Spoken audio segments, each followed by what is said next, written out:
Are we alone in the universe? Logically, the answer to this question should be no. Statistically, it would be absurd for us to be the only living beings. In our galaxy alone, there are an estimated 300 million potentially habitable exoplanets. And our galaxy is far from the only one in the universe. It is estimated that there are some 2,000 billion galaxies. Our galaxy has between 200 and 400 billion stars, with an average of 1 planet per star. Imagine the number of possible worlds. From a statistical point of view, there's no arguing that life should exist elsewhere in the universe.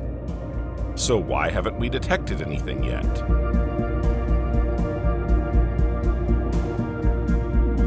Dear traveler, welcome. Today we're setting off on a new journey into the heart of the universe to try and answer this question. We're also going to explore the celestial objects that are currently the most promising in the quest for life beyond Earth. But before we set off on a new adventure, remember to like the video and subscribe to the channel so you don't miss a thing. Thank you, and fasten your seatbelt. The journey begins now.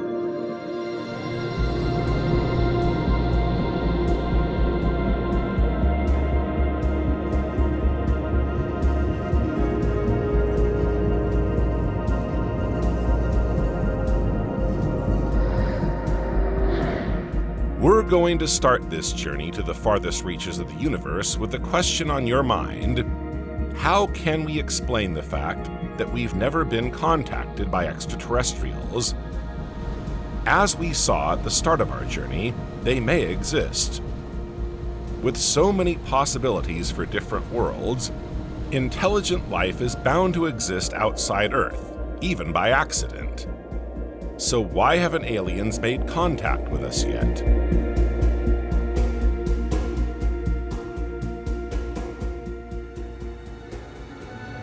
This question was generalized by Italian physicist Enrico Fermi. In 1950, while debating the possibility of extraterrestrial life with his friends, Fermi formulated a series of questions. Today they are known as the Fermi paradox. Why haven't we found any traces of extraterrestrial life when the Sun is far from being the oldest star in our galaxy? Other civilizations must have lived before us. Even if they are now extinct, why haven't we found any traces of them? Scientists believe that mankind on Earth could be detected from the farthest reaches of the solar system. In the course of time, hypotheses to answer Fermi's paradox have multiplied. The most radical is that the probability of the appearance of life may ultimately be very low, and that Earth was the only winner of this lottery. Perhaps we really are desperately alone in the universe. But there are other hypotheses. Perhaps life began everywhere else but was annihilated by cosmic events. So it could never have reached the advanced stage we know today on Earth. Perhaps extraterrestrial life does exist, but only in the form of microbial, plant, mineral, or animal life. Or perhaps intelligent life does exist, but interstellar travel is impossible or forbidden by extraterrestrial civilizations. Perhaps extraterrestrials can't or don't wish to make contact with us. It's likely that they simply haven't found us yet. We may not even be on their list of potentially habitable planets to explore. Perhaps other civilizations have developed differently from us. They haven't developed technology similar to ours, and so have devised alternative means of communication, for example. Or, on the contrary, maybe we're the ones who aren't technologically advanced enough. Maybe we're incapable of detecting extraterrestrial life. Extraterrestrials send us signals, but we're unable to detect them. Perhaps life exists elsewhere, but is undetectable. For example, at the bottom of an ocean protected by a layer of ice. Perhaps on the scale of the universe, the search for extraterrestrial life from Earth is still too recent. Maybe we're the first intelligent life form in the universe and others will follow, but our civilization will be extinct by then. We won't be around to see it. Maybe the aliens are avoiding us because they're afraid of us.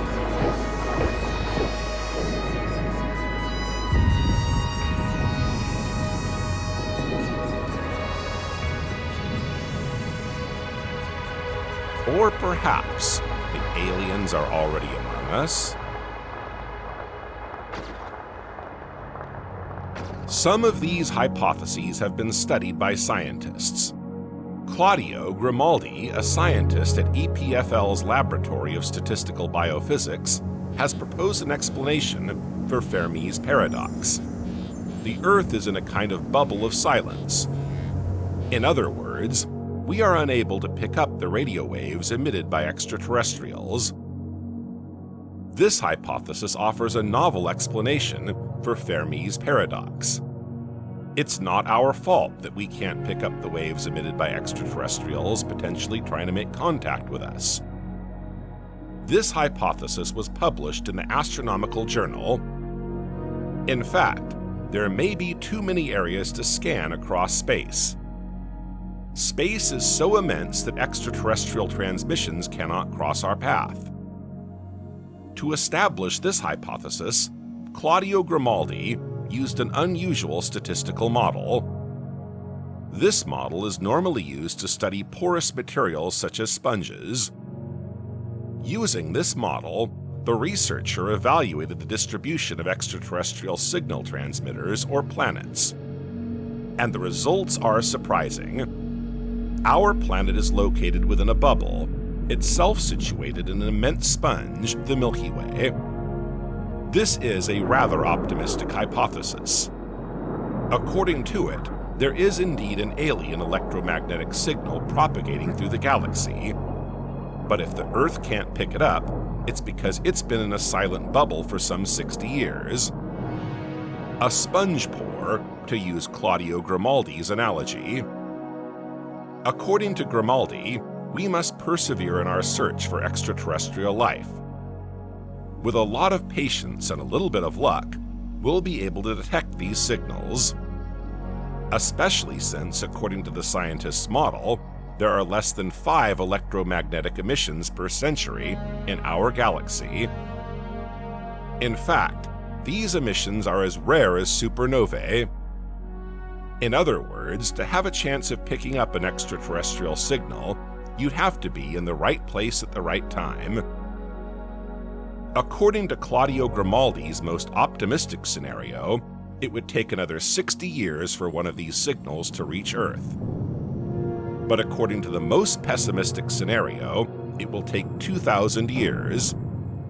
And even then, we'd have to be sure of being able to detect them once they reach Earth. In anticipation of this, a number of projects are being launched. The Breakthrough Listen initiative is one of them. Funded to the tune of $100 million, it uses radio telescopes to detect extraterrestrial civilizations. We're constantly looking to improve our tools, but also, and above all, to learn how to use them optimally. To be ready, we need to have the technology, but also to know where to point our telescopes, and at what frequencies and wavelengths to set them.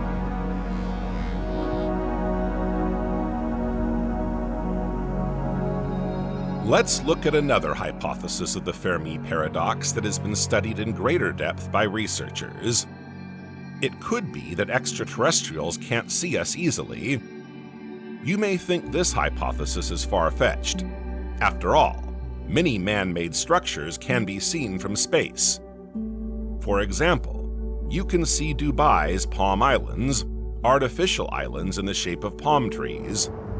You can also see the Great Pyramids of Giza, the oldest of the 7 wonders of the world. In fact, Images of these impressive pyramids, built over 4,500 years ago, as seen from space, were released by NASA in 2001. An observer in space will also be able to see the Kennecott Copper Mine, located southwest of Salt Lake City in Utah, USA.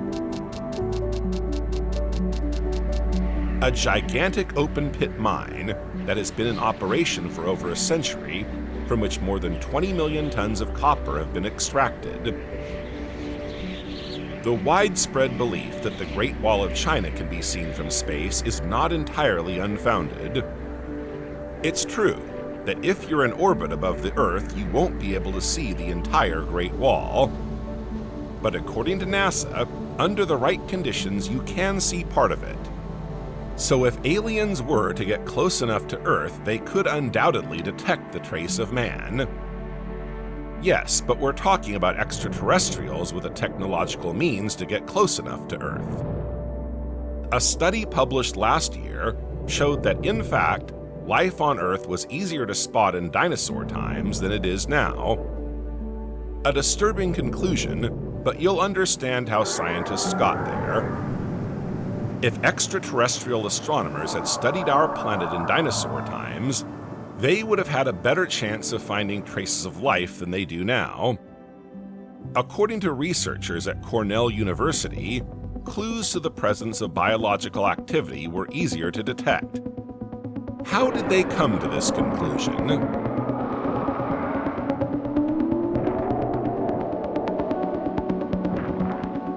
For their study, they based their analysis on two pairs of biosignatures, oxygen and methane, and ozone and methane. They used models to estimate the amount of oxygen in the atmosphere at 5 key dates. Here are the 5 dates. 500 million years ago, before the appearance of land plants. 400 million years ago, after the evolution of the first vascular plants. 300 million years ago, when the Earth was dominated by swamp forests. 200 million years ago, when a balance between photosynthesis and volcanic outgassing was established. 100 million years ago, during the breakup of Pangaea. During this period, CO2 levels fall progressively. Between the first key date, 500 million years ago, and today, it has been divided by 7.5. The opposite is true of oxygen, which has risen from a few percent 500 million years ago to 21% today. 2 oxygen peaks with levels at 30% were observed 300 and 100 million years ago. The 2 pairs of biosignatures studied were also more visible in the period between 100 and 300 million years ago. In other words, the period of the dinosaurs. The Earth's light footprint, which has long served as a model for our search for traces of life elsewhere in the universe, was therefore more visible in this period. Many scientists believe that the search for a Phanerozoic Earth is our best hope of finding a trace of complex life in the universe.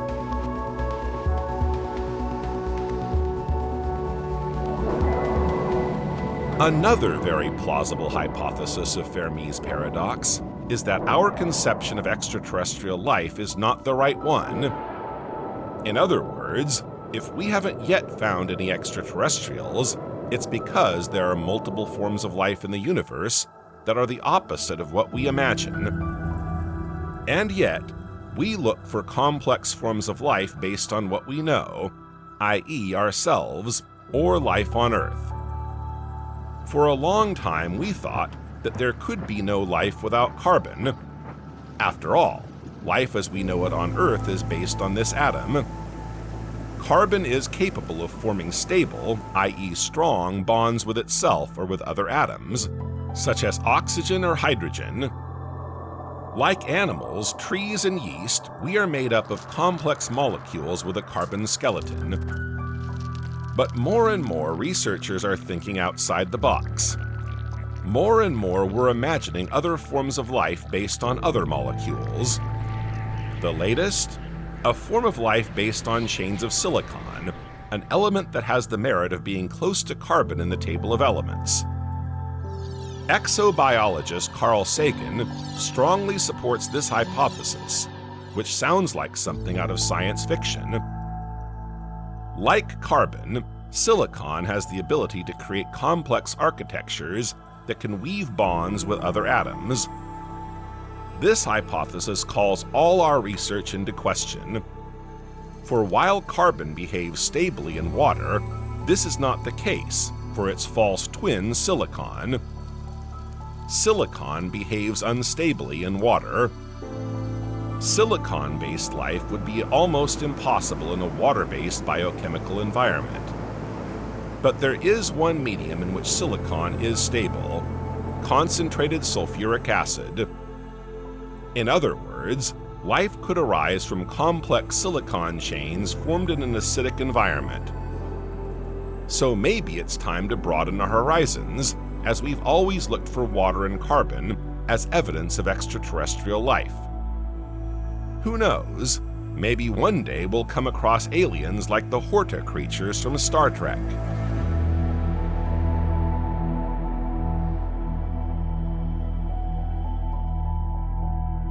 Let's step away from Earth for a moment and take a look at our neighbor Mars, or rather, what might have happened.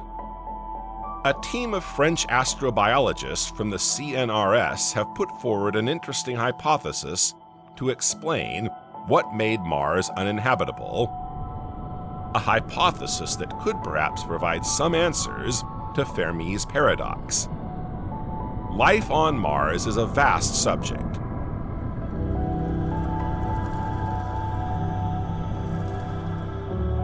The first serious search for traces of life on Mars dates back to the 19th century, and yet, to date, we have failed to find any real evidence of life on Mars, past or present. All we have are clues, including evidence that there has been water in various places on the red planet. But what if there are no traces of life on Mars, simply because the planet has never been habitable? A team of French astrobiologists from the CNRS has put forward the following hypothesis. Nearly 4 billion years ago, microbes altered the climate of Mars, rendering it uninhabitable. How did the researchers arrive at this hypothesis?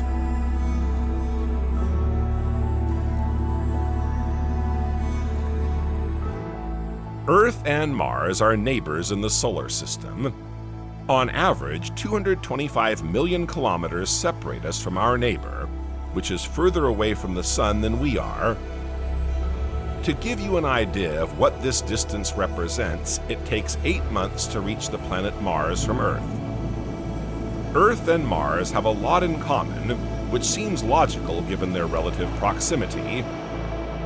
Between 4 billion and 2 billion years ago, Mars was covered by vast expanses of water, just like the Earth is today.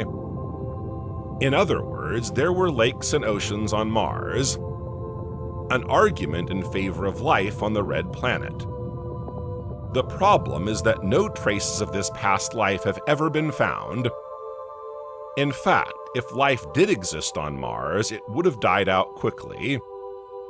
This explains why no complex life forms have developed. On Earth, life appeared around 3.8 billion years ago. It has had time to develop, evolve, and become more complex.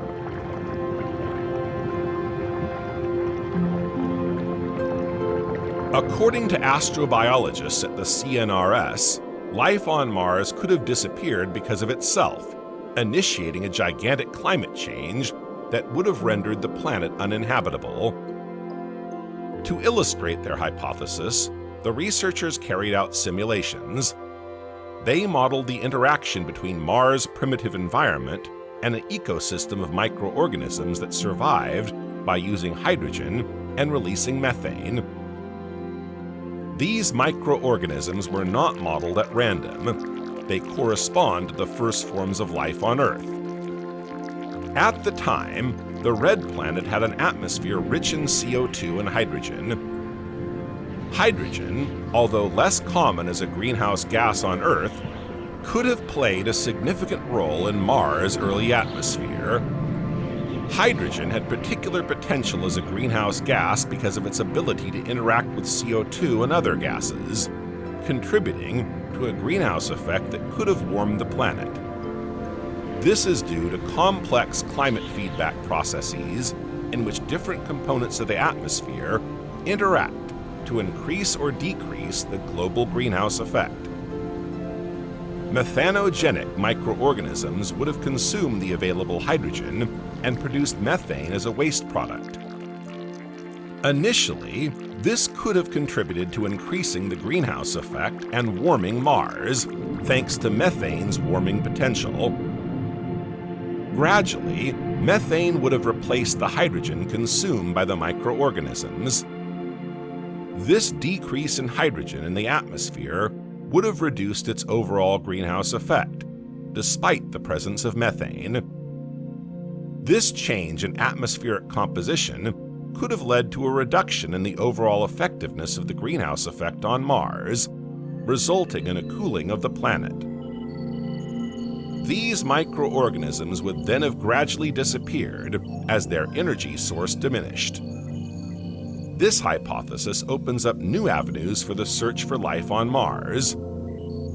Scientists are now turning their attention to the red planet's hottest zones, which could be oases of habitability and may even still contain microorganisms.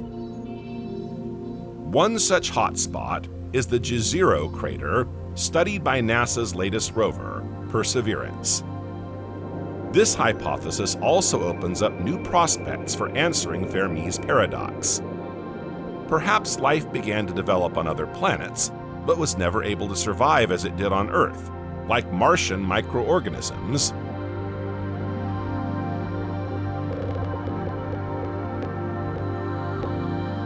Whatever the case, researchers continue their search for extraterrestrial life, hoping one day to come across an advanced civilization and feel less alone in the immensity of the universe. This quest for extraterrestrial life goes back a long way. Now it's an organized quest. In 1960, the Americans launched the SETI program, or Search for Extraterrestrial Intelligence. The aim of this program is to investigate the possible presence of extraterrestrial intelligence. The program is still active today and encompasses a wide range of scientific projects.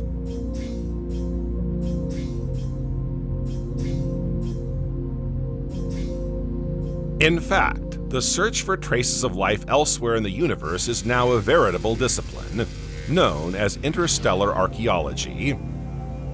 Interstellar archaeology is the search for evidence of devices on a cosmic scale. In other words, looking for evidence of advanced extraterrestrial civilizations or their activities. This is a relatively new field of research, but one of considerable interest to scientists. All the more so as new exoplanets are regularly discovered, each time representing a new opportunity to discover extraterrestrial life.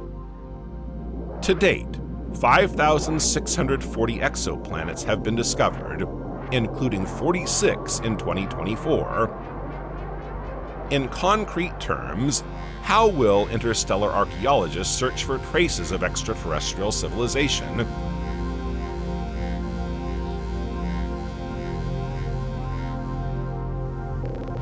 First, they look for signals such as radio waves or light patterns. Let's look at this from the point of view of an extraterrestrial looking for life in our solar system. He could intercept radio signals broadcast on Earth or see the lights of our cities from space. Similarly, our terrestrial interstellar archaeologists are also looking for evidence of past civilizations or their activities. These could be signs of mega-engineering projects like the Dyson spheres. The Dyson sphere is a hypothetical megastructure described by British-American physicist Freeman Dyson. This structure would be a sphere of artificial matter built around a star. Its purpose? To capture the star's energy for industrial use. The Dyson sphere is also known as an artificial biosphere. While no Dyson sphere has ever been found, scientists are still on the lookout for such artificial structures in space, which would be evidence of an intelligent civilization. To find signs of past extraterrestrial civilizations, we also look for possible messages or artifacts left behind by these civilizations. The aim of interstellar archaeology is not just to find aliens or prove that they exist.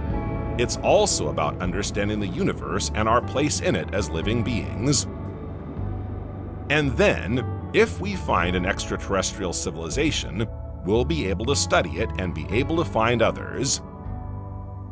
Observing other civilizations in the universe could also teach us more about our long-term prospects. In other words, about our destiny. Interstellar archaeology is a fascinating field that could lead us to real breakthroughs in other areas: astrobiology, technologies, space exploration.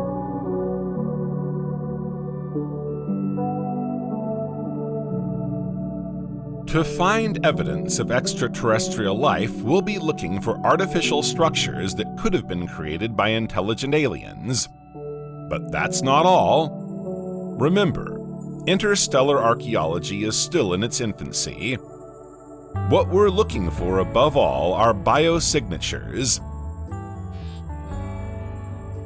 Biosignatures are substances or elements that are supposed to betray the presence of some form of life. On Earth, our plants emit a kind of imprint that could be detected by extraterrestrial astronomers. So why shouldn't other planets?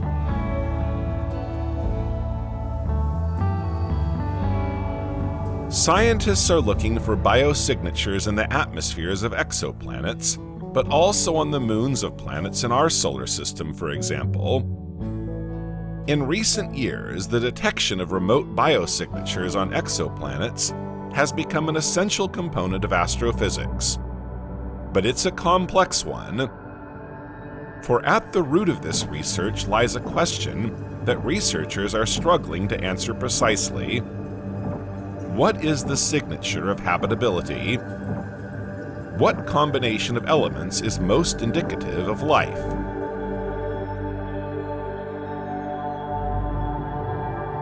Scientists have done the experiment on our own planet. Several decades ago, the Galileo probe on its way to Jupiter stopped to look back at our planet for a moment. It studied biosignatures in the Earth's atmosphere, such as methane and ozone. Later, astronomers observed Earthlight, i.e., the light reflected by the Earth that illuminates the dark part of the Moon. Here, too, traces of life have been identified. Astronomers are trying to do the same with other planets and exoplanets.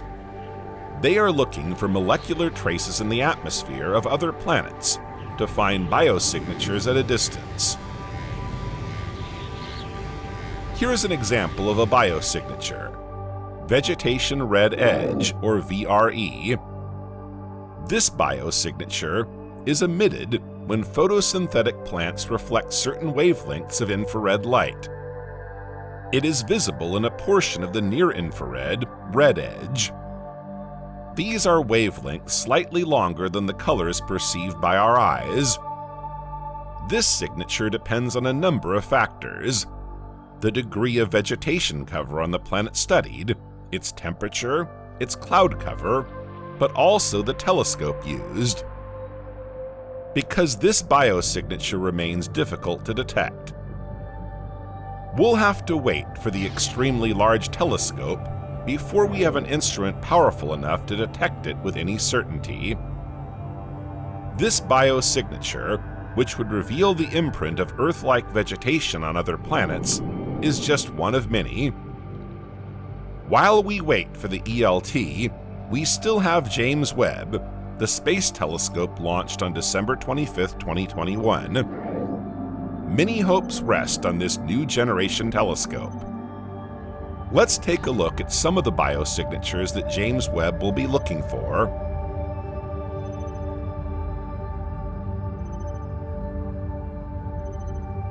Let's start with oxygen and ozone. Oxygen is the most obvious biosignature. Oxygen is everywhere on Earth and is inseparable from life. It's made by plants, and we breathe it. O3, or ozone, is another oxygen configuration that the James Webb could detect. But even if these elements are detected on an exoplanet, this does not necessarily mean that it harbors life. Imagine a planet with an uncontrollable greenhouse effect that could produce large quantities of atmospheric oxygen. Such a planet would be so hot that its oceans would evaporate, generating water vapor, which would itself contribute to the greenhouse effect. Water molecules would then split into oxygen and hydrogen. The hydrogen would fly away, while the heavier oxygen would remain in the planet's atmosphere, ready to be detected by scientists. The planet is overheating, life is impossible, yet oxygen and ozone are found in its atmosphere. Phosphine is another gas that represents a potential biosignature. This gas is naturally present in atmospheres dominated by hydrogen. On Earth, phosphine is produced by microorganisms, such as those found in animal intestines. Without life, we wouldn't expect to find large quantities of phosphine. The same applies to ammonia. Produced by animals on Earth, we wouldn't expect to find it in large quantities in lifeless rocky worlds. On the other hand, phosphine and ammonia are difficult to detect, so they're not necessarily the first biosignatures we'll be looking at. A final example, methane and carbon dioxide are also clues to potential life. On Earth, carbon prefers to form CO2 with oxygen than methane or CH4 with hydrogen. If methane and carbon dioxide coexist, it's a sign that something is producing methane, a bacterium or an animal. And this conclusion applies to many pairs of elements, such as the coexistence of nitrogen N2 and oxygen O2. To find biosignatures, scientists will be probing the atmospheres of exoplanets. But not only. Space missions are devoted entirely to collecting samples. For example, the Curiosity and Perseverance rovers were sent to Mars to collect Martian rocks, which can then be sent back to Earth for analysis, with a view to finding biosignatures. Collecting samples is the best way of finding out whether biosignatures detected at a distance are real. But we still need to be able to reach distant exoplanets to collect samples. For the time being, sample collection is limited to our solar system, and that's already an almost inexhaustible playground.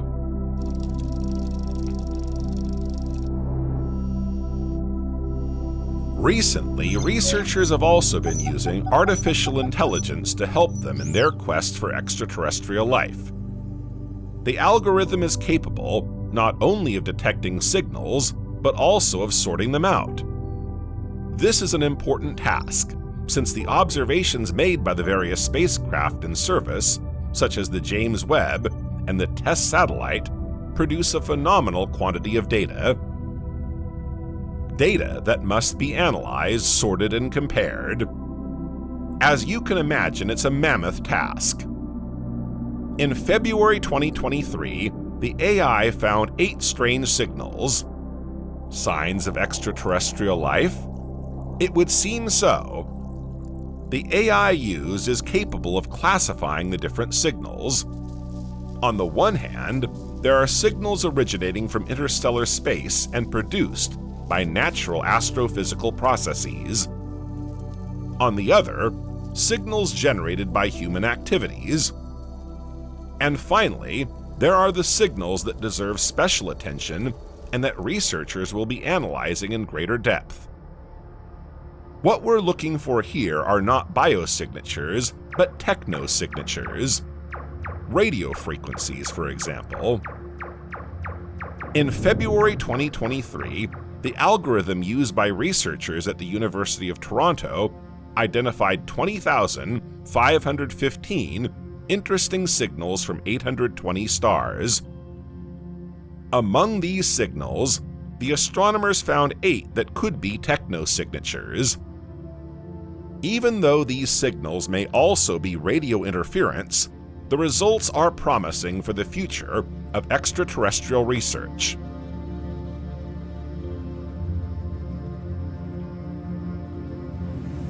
We've seen how researchers hope to find signs of extraterrestrial life by searching for biosignatures, technosignatures, and artifacts from extraterrestrial civilizations.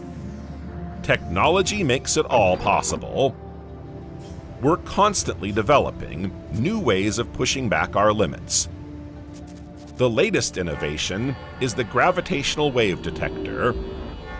At the end of 2022, American researchers demonstrated how a gravitational wave detector could detect accelerating alien craft. Granted, these ships would have to be very big and very fast. But it's still a major technological advance. The LIGO gravitational wave detector was originally designed to detect black hole collisions or neutron stars, but it could also detect large interstellar spacecraft. By large, we mean vessels the mass of Jupiter. A vessel of this size accelerating to 10% of the speed of light, i.e., 30,000 kilometers per second, could generate gravitational waves detectable by LIGO. Admittedly, conditions are restricted, but it's a good start.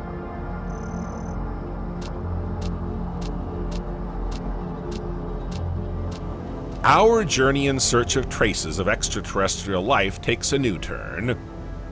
Earlier in our journey, we saw that scientists are looking for biosignatures in the atmosphere of exoplanets. In fact, there are various methods for identifying the composition of the atmosphere of even distant exoplanets. The most reliable method is transit spectroscopy. When a planet is in transit in front of its star, part of the star's light passes through its atmosphere. Our instruments receive this light. We can then identify the specific signatures of each molecule present in the light spectrum. The efficiency and reliability of this method depends largely on the instruments we have at our disposal. For the most distant exoplanets, it can be difficult to read the light spectrum. Scientists have high hopes for the next generation of telescopes. They will be able to detect biosignatures in the atmosphere of the 10 rocky exoplanets closest to Earth. The ELT, for example, will be able to detect the presence of water, methane, and CO2 in the atmosphere of Proxima Centauri b. The James Webb Telescope, meanwhile, can already observe the TRAPPIST-1 systems, one of the most promising in the search for traces of extraterrestrial life.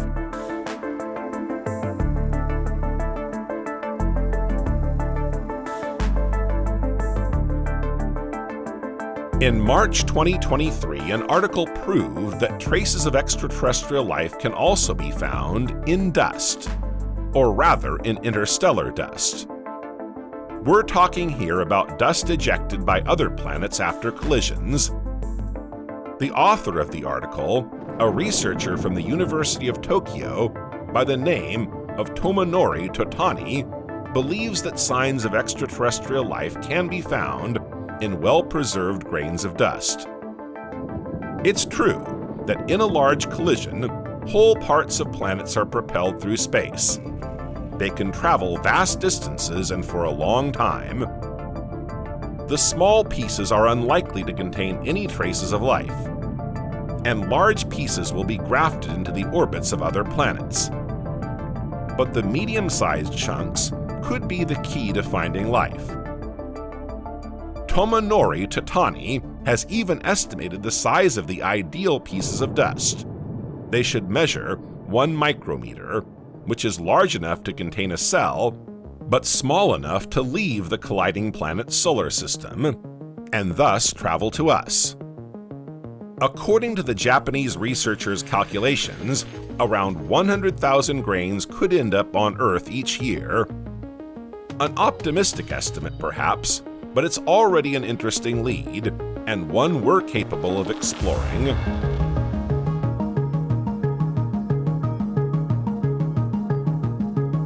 Recently, a new method has been proposed for detecting extraterrestrial signals. It's called BLIPS, for Breakthrough Listen Investigation for Periodic Spectral Signals. It's actually a $100 million fund, backed by Stephen Hawking when it was launched in 2015. The idea is to detect possible technosignatures at the heart of our galaxy using repeated, narrow bandwidth radio signals. It all started with this simple question: if we were extraterrestrials looking for another civilization in the Milky Way, where would we place ourselves to give ourselves the best chance of making contact with them? According to researchers, it's in the heart of the Milky Way that we stand the best chance of detecting signals of extraterrestrial life. The heart of the Milky Way is a region rich in stars, and stars mean exoplanets, and therefore habitable exoplanets.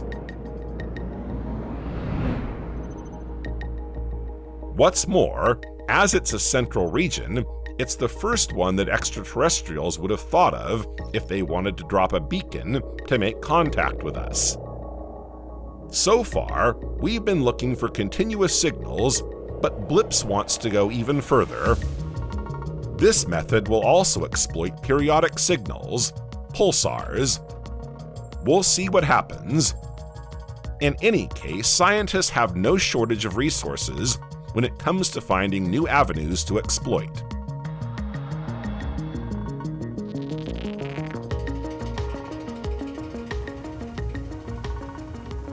And even if we haven't yet found any real evidence of extraterrestrial life, the clues are multiplying. We've reached the heart of our journey in search of traces of extraterrestrial life. It's time to discover the latest clues gathered by scientists. We'll start with the clues that looked promising, but turned out to be disappointing. Because, in the history of the quest for an intelligent extraterrestrial civilization, most clues end up being abandoned.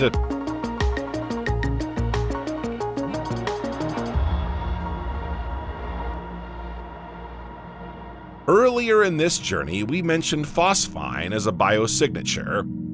Phosphine, also known as hydrogen phosphide, is a colorless, painless, highly toxic gas. On Earth, this gas is produced by microorganisms. It is often found in hydrogen-rich atmospheres.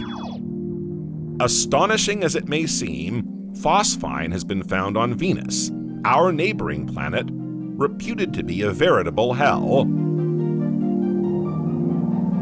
On September 14, 2020, a team from Cardiff University in Wales announced that they had detected phosphine in the atmosphere of Venus.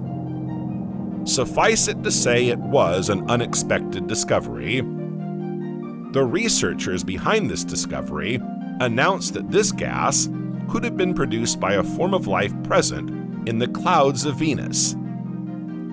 It was an announcement that was very badly received. The researchers were accused of trying to create a buzz instead of carrying out rigorous, impartial, investigative work. And indeed, it's hard to believe that there is life on Venus, even in its clouds. Venus is the hottest planet in the solar system. It is subject to an intense greenhouse effect. Its thick atmosphere is rich in carbon dioxide and sulfuric acid clouds, The result? On the surface of Venus, the temperature is around 462 degrees Celsius, or 863 degrees Fahrenheit. As is often the case in science, the data is there, and it all depends on how you interpret it.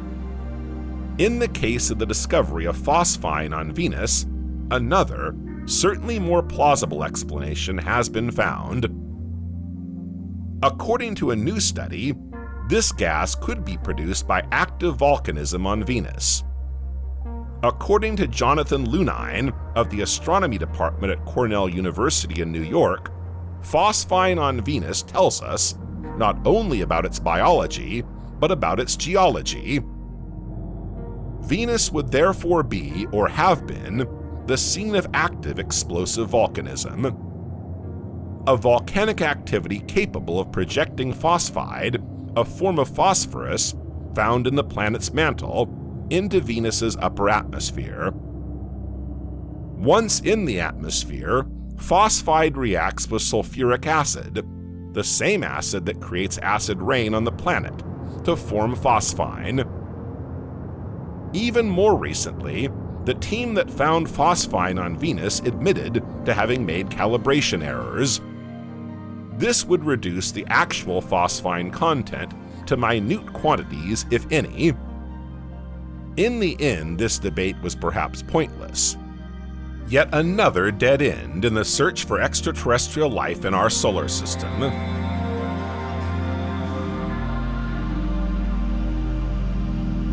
Let's continue our journey with a real cosmic enigma. Scientists are intrigued by FRB 121102. It's a fast radio burst, FRB. A FRB is a very brief and intense radio emission that can be detected billions of light years from its source. FRB 121102 was discovered on November 2, 2012, hence its name. Its distinctive feature is that it is repetitive. In other words, it emits from the same source repeatedly. It's not the only repeating FRB, but it intrigues scientists enough to have been studied. But why? Because it's not just repetitive, it's cyclical. Let's go back for a moment to the story of its discovery. As we have seen, this fast radio burst was discovered in November 2012. In 2015, the Arecibo radio telescope in Puerto Rico detected 10 radio bursts of common origin over the course of a year. The measurements of these 10 bursts turned out to be eerily similar to those recorded in 2012 for FRB 121102. In fact, while analyzing this fast radio burst, scientists realized something strange. In 2012, FRB 121102 emitted a sequence of repetitive bursts, followed by total silence for 3 years.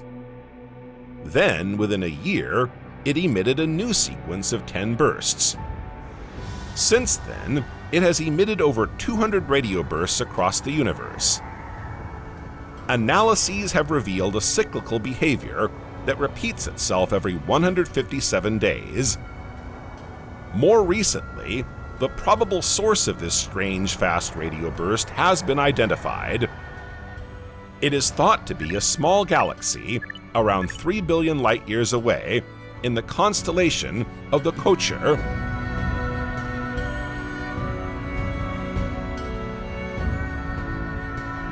This galaxy is star-poor, a surprising discovery since the hypotheses to explain these bursts were mainly based on neutron stars or pulsars.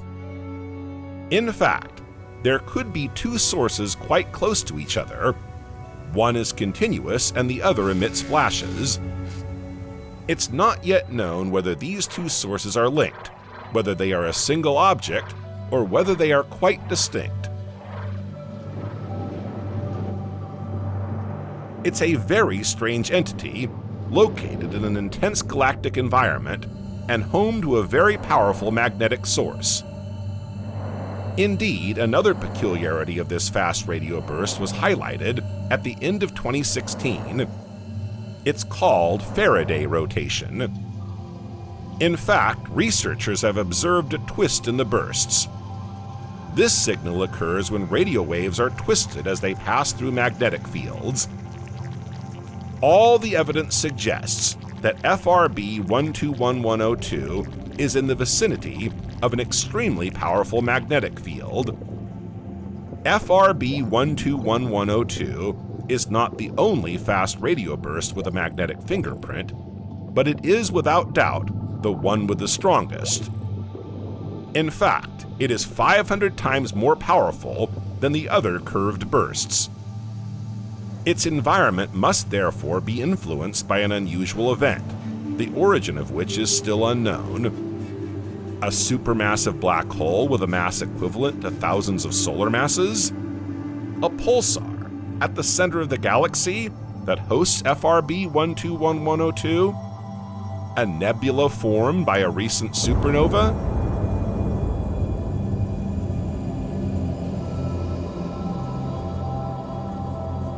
The latter hypothesis is possible, as a supernova is by definition an ultraviolet explosion, even one of the most powerful events in the cosmos. This hypothesis would fit. The supernova could have left in its wake a neutron star, or rather a magnetar, which would be naturally amplified by a magnetic beam of gas and dust. In any case, the forces around FRB 121102 are nothing like those in our own galaxy. While we now know more or less where this strange signal comes from, we still don't understand its precise source. As you can imagine, some researchers are not hesitating to look for hypotheses on the side of an advanced extraterrestrial civilization. Another mysterious source has been sending radio signals to Earth, prompting wild speculation about the possibility of an attempt at communication on the part of extraterrestrials. For the past 35 years, a mysterious energy source has been sending us 20-minute radio signals with varying levels of brightness. Scientists have put forward several hypotheses. Among the most plausible, fast radio bursts like FRB 121102, or pulsars. Pulsars are rapidly rotating neutron stars that emit radio waves as they rotate. Like the light from a rotating lighthouse, these emissions can be briefly detected from Earth. But these hypotheses have been challenged by the discovery of an object dubbed GPMJ 1839-10, which appears to be the source of these radio emissions. This object is probably not a pulsar, as it operates beyond the limits expected of this type of object. Stranger still, the source follows a 21-minute pulsation pattern, a phenomenon previously impossible to explain with our scientific knowledge. And yet, the scientists are categorical. We don't know where this strange signal is coming from, but we do know that it's not from a UFO. In fact, a number of plausible hypotheses have been put forward.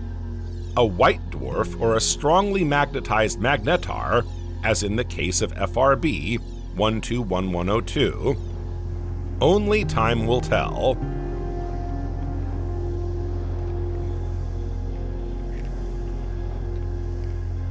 Since its launch at the end of 2021, the James Webb Telescope has contributed to the discovery of numerous clues to extraterrestrial life. One of the latest clues found by this telescope was revealed in a study published in October 2023.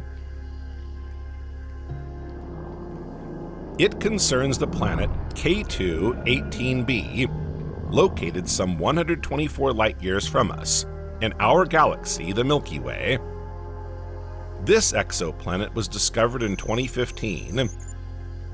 Around 8.6 times more massive than Earth, it has been classified as a super-Earth or mini-Neptune, located in the habitable zone of the star around which it orbits, K2-18, it circulates the star in 33 days.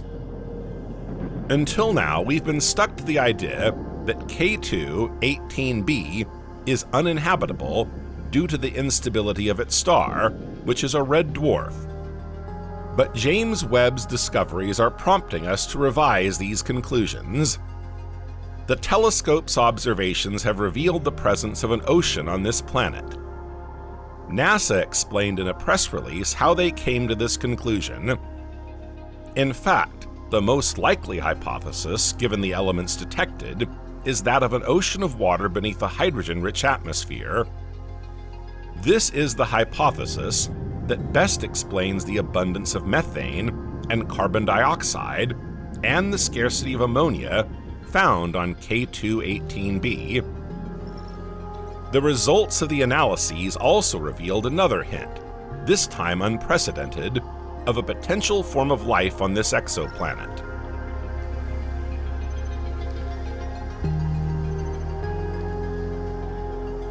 On K2-18b, potential signs of dimethyl sulfide, or DMS, a chemical known only to be created on Earth, were found. More concretely, on Earth, this gas is only produced by living organisms, mostly by phytoplankton in marine environments. No other means of producing it is known. Volcanism, for example, could not produce it in the light of our current knowledge. A discovery that would imply that there is phytoplankton and therefore life in the oceans of K2-18b. All this information must be taken with a grain of salt.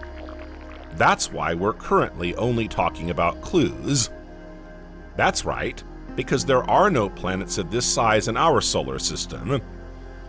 This type of star is therefore little studied and little known. The nature of their atmospheres is still a matter of debate within the scientific community. And now, the search for life on planets other than those in our solar system has focused on smaller rocky planets. To find out more, we'll have to wait for the next James Webb observations. These should confirm whether dimethyl sulfide is indeed present in K2-18b's atmosphere at significant levels, and even if the presence of DMS in K2-18b's atmosphere is confirmed, this doesn't mean that we can be sure that there is life in this exoplanet's oceans. After all, it's much larger than Earth, and we still don't know exactly what that implies. For example, this planet may be too hot or too cold to harbor life, even though it is apparently in the habitable zone of its star. Nonetheless, we have a solid lead to explore in our quest for extraterrestrial life, and one of the most promising at present.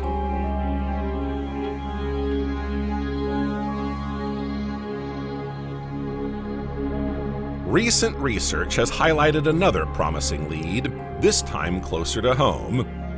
This is Enceladus, one of Saturn's 146 moons. It is Saturn's sixth largest moon and one of its most remarkable.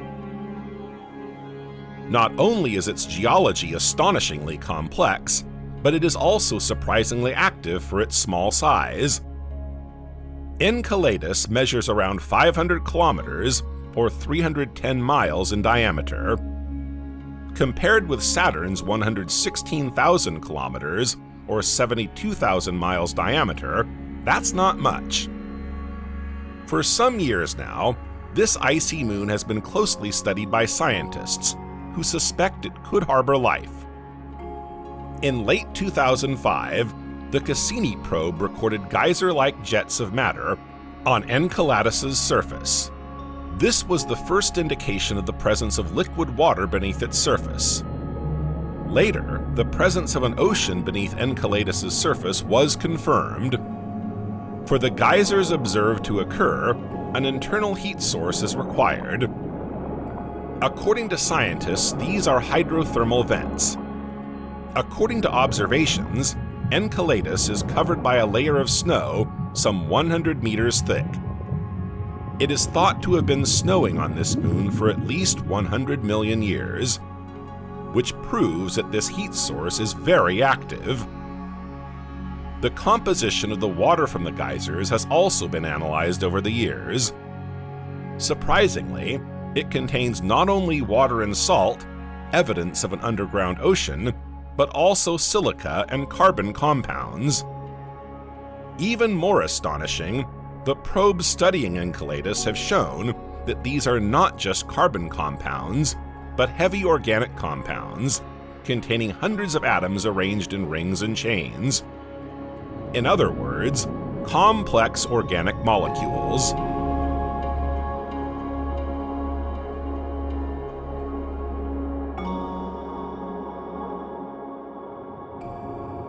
Saturn's moon therefore contains the three elements essential for the emergence of life: liquid water, heat, and organic molecules. The Cassini probe also found complex organic molecules in Saturn's E-ring. This very thin celestial ribbon is made up of dust and bits of ice, ejected by Enceladus. 1% of the 10,000 or so dust particles collected by Cassini bear the signature of complex organic compounds. The question is whether these molecules were formed abiotically or organically. For example, the encounter between rock and water could perhaps form complex carbon molecules. In June 2023, the Enceladus affair took a new twist. For the first time, phosphorus was detected on Saturn's oceanic moon. Phosphorus is an essential element for life. This discovery puts Enceladus in the upper echelons of the habitability scale. Scientists were able to discover phosphorus on Enceladus thanks to data collected by the Cassini probe in 2008. Until now, they had found carbon, hydrogen, nitrogen, sulfur, and oxygen, all elements necessary for life. With the discovery of phosphorus, we're one step closer to proving that Enceladus is home to life. Especially since the phosphorus concentrations recorded by the Cassini probe were found to be at least 500 times higher than the highest concentrations in the Earth's oceans. Let's be clear. At present, the presence of life on Enceladus, Saturn's icy oceanic moon, is unconfirmed. However, observations by the Cassini spacecraft show that Enceladus has all the signs of habitability. In other words, it provides an environment conducive to the appearance and development of life. But there are still many unanswered questions. Is Enceladus really home to life? If so, what kind of life? And what other secrets does Saturn's moon hold for the search for extraterrestrial life?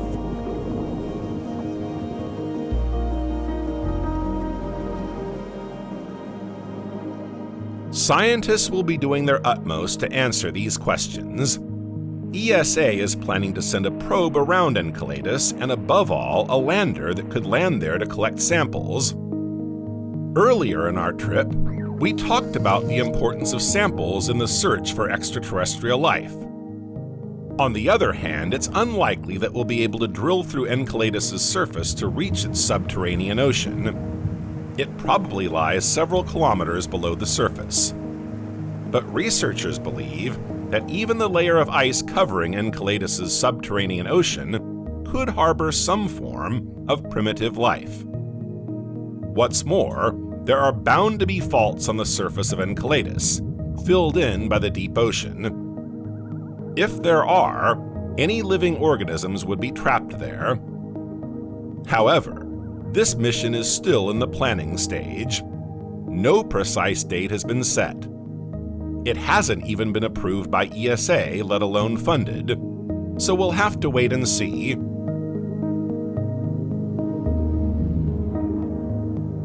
In the meantime, scientists continue to glean clues. And what better place to find new clues than in the star system closest to the Sun? You're looking at the triple star system of Proxima Centauri, the closest star to our Sun.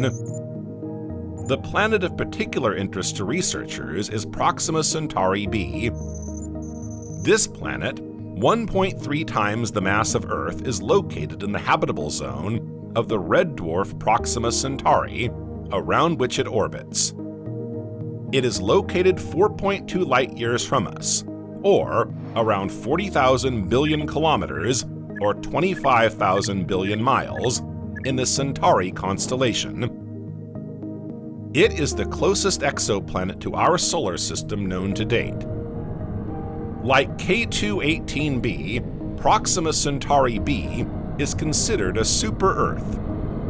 It is also a serious candidate in the list of potentially habitable or even inhabited exoplanets. Proxima Centauri b ticks a lot of boxes. It has a rocky surface. It is thought to contain liquid water. According to some hypotheses, it even has an atmosphere.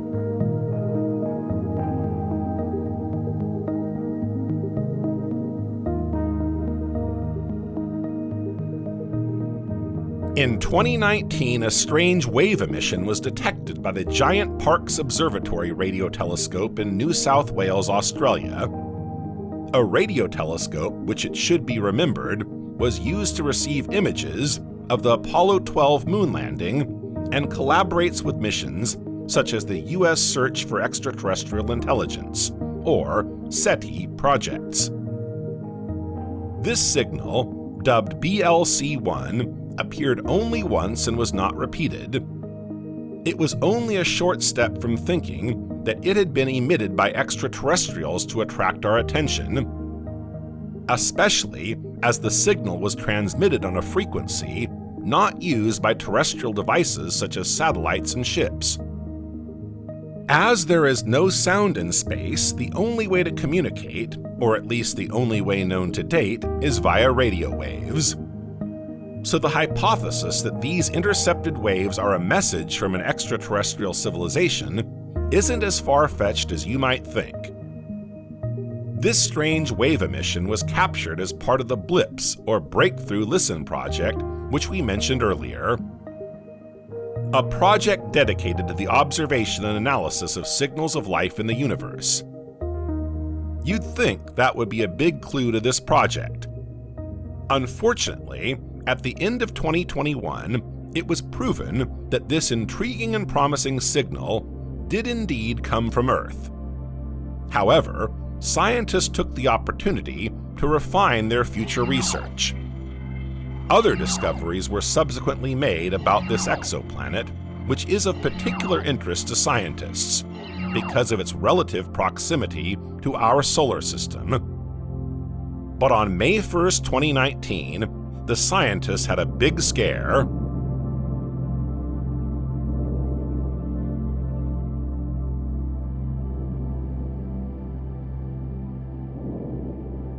The star around which Proxima Centauri b orbits threw a tantrum. Typical red dwarf behavior. This star was shaken by a very strong solar flare. In fact, it was the most violent solar flare ever observed on this type of star. Its intensity was multiplied by 14,000 during this eruption. The event didn't last long, just 7 seconds, but long enough to be recorded simultaneously by 5 telescopes, including Hubble. This ultraviolet record was accompanied by a 1,000-fold surge in radio waves. In short, a flare 100 times stronger than those observed on the Sun. This solar flare worried researchers. Could such an eruption threaten any form of life on Proxima Centauri b? It's as if the Sun suddenly increased its UV dose by a factor of 14,000. Would we survive? Scientists can't answer that question, but it's true that this discovery looks like bad news. A human being would have suffered, but is possible life on Proxima Centauri b equipped to withstand this type of solar flare? After all, red dwarfs are notoriously unstable. As usual, we'll only know in a few years or even decades after further observations and analysis of Proxima Centauri b. For the time being, researchers are keeping a close eye on this planet, which has even been chosen by the ambitious Breakthrough Starshot project. This project is all about unlocking the secrets of interstellar travel, and perhaps one day, sending humans to explore a planet outside our solar system.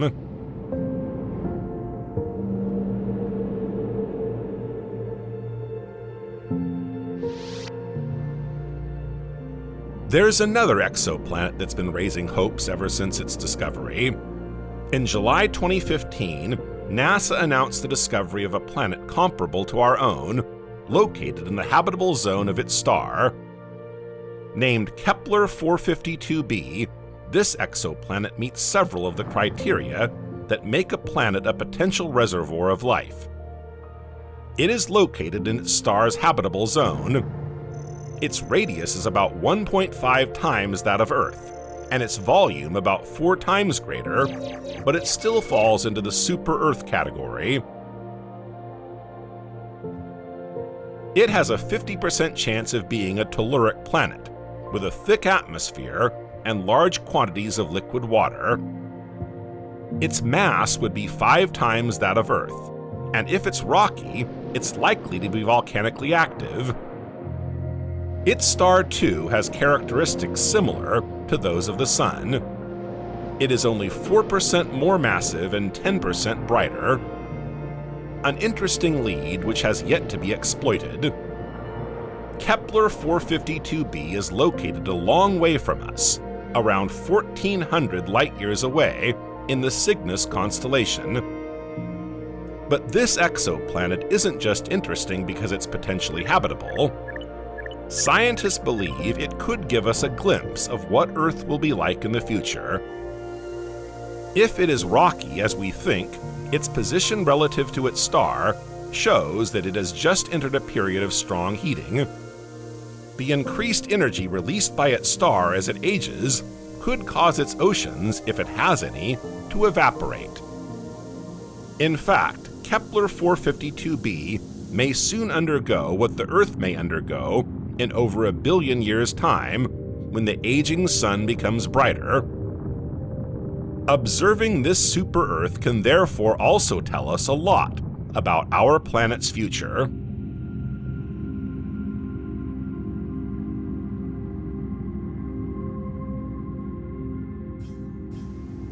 A few years earlier, in 2012, another exoplanet was discovered and categorized as Earth-like. This was HD 40307g. In fact, it was one of the first exoplanets to be discovered. Located some 42 light-years from Earth, HD 40307g is 7 times its mass.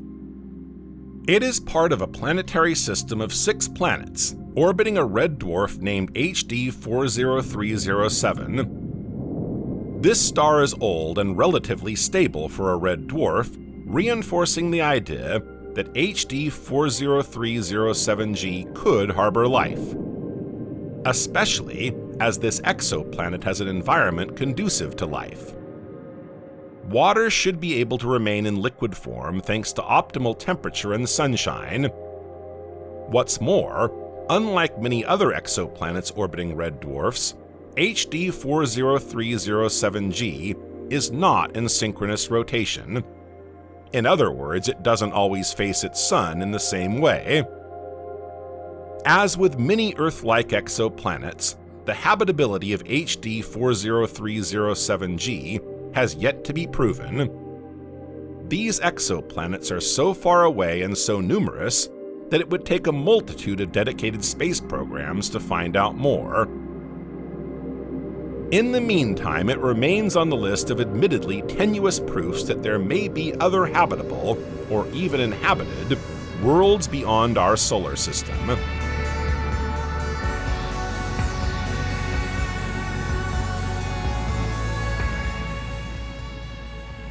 We've come to the end of our journey across the universe in search of traces of extraterrestrial life.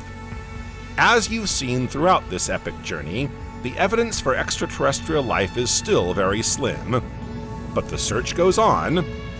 Scientists are constantly adjusting their methods in line with new discoveries and technological advances, without losing hope of one day stumbling across an advanced extraterrestrial civilization.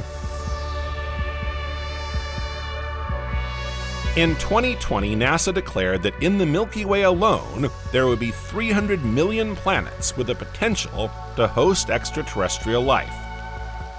Perhaps in the end, it's all a question of bad timing. Our Milky Way may have hosted several intelligent civilizations that had time to destroy themselves before we could observe them. According to NASA, it's likely that the technological advances of these civilizations caused their destruction and triggered biological degeneration, erasing all traces of past life in the process. In fact, if intelligent life is likely to destroy itself, it's not so surprising that we can't find traces of intelligent life elsewhere.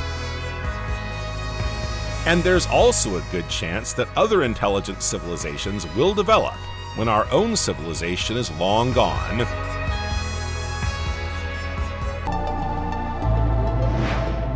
Before we begin on our journey to the mysterious moons of our solar system, let's take a look at what we call moons. Moons are celestial objects that orbit a planet like satellites. There are over 200 known moons in our solar system. To date, NASA has counted exactly 214. The Earth has only one moon. With the exception of Mercury and Venus, all the planets in our solar system have several moons. Even dwarf planets like Pluto and many of the asteroids in our solar system have moons. Let's take a look at the planets in our solar system.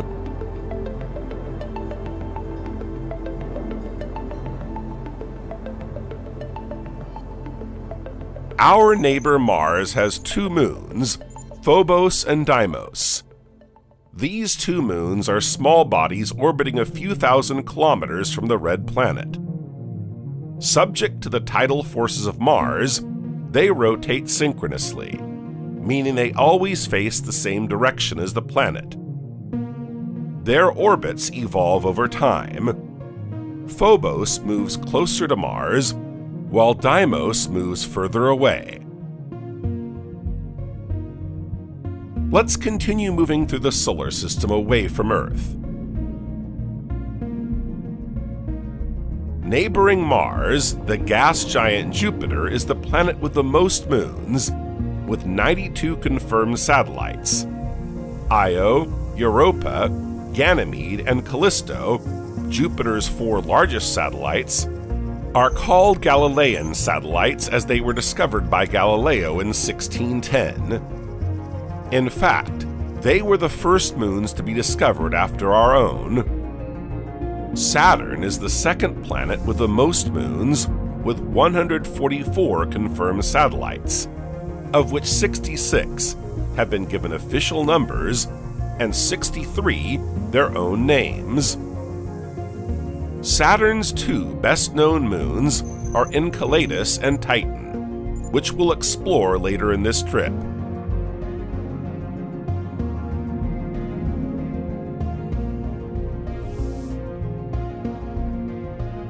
After Saturn comes the planet Uranus. 4 times larger than the Earth, it is the third largest planet in the solar system after Saturn. Along with Neptune, it is one of the 2 icy planets in our solar system. Uranus has 27 moons. The first 2 satellites of Uranus to be discovered, in 1787, Titania and Oberon, take their names from Shakespeare's play. Titania is the largest satellite of Uranus and the 8th largest in the solar system. Neptune has 14 confirmed satellites, the largest and first to be discovered in 1846 being Triton. Pluto, demoted to dwarf planet status in 2006, is part of a double system with Charon, one of its satellites.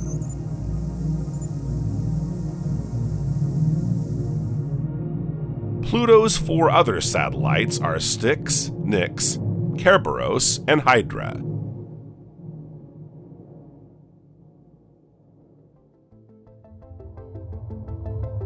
Let's turn first to Jupiter, the largest planet in our solar system, but also the one with the most moons.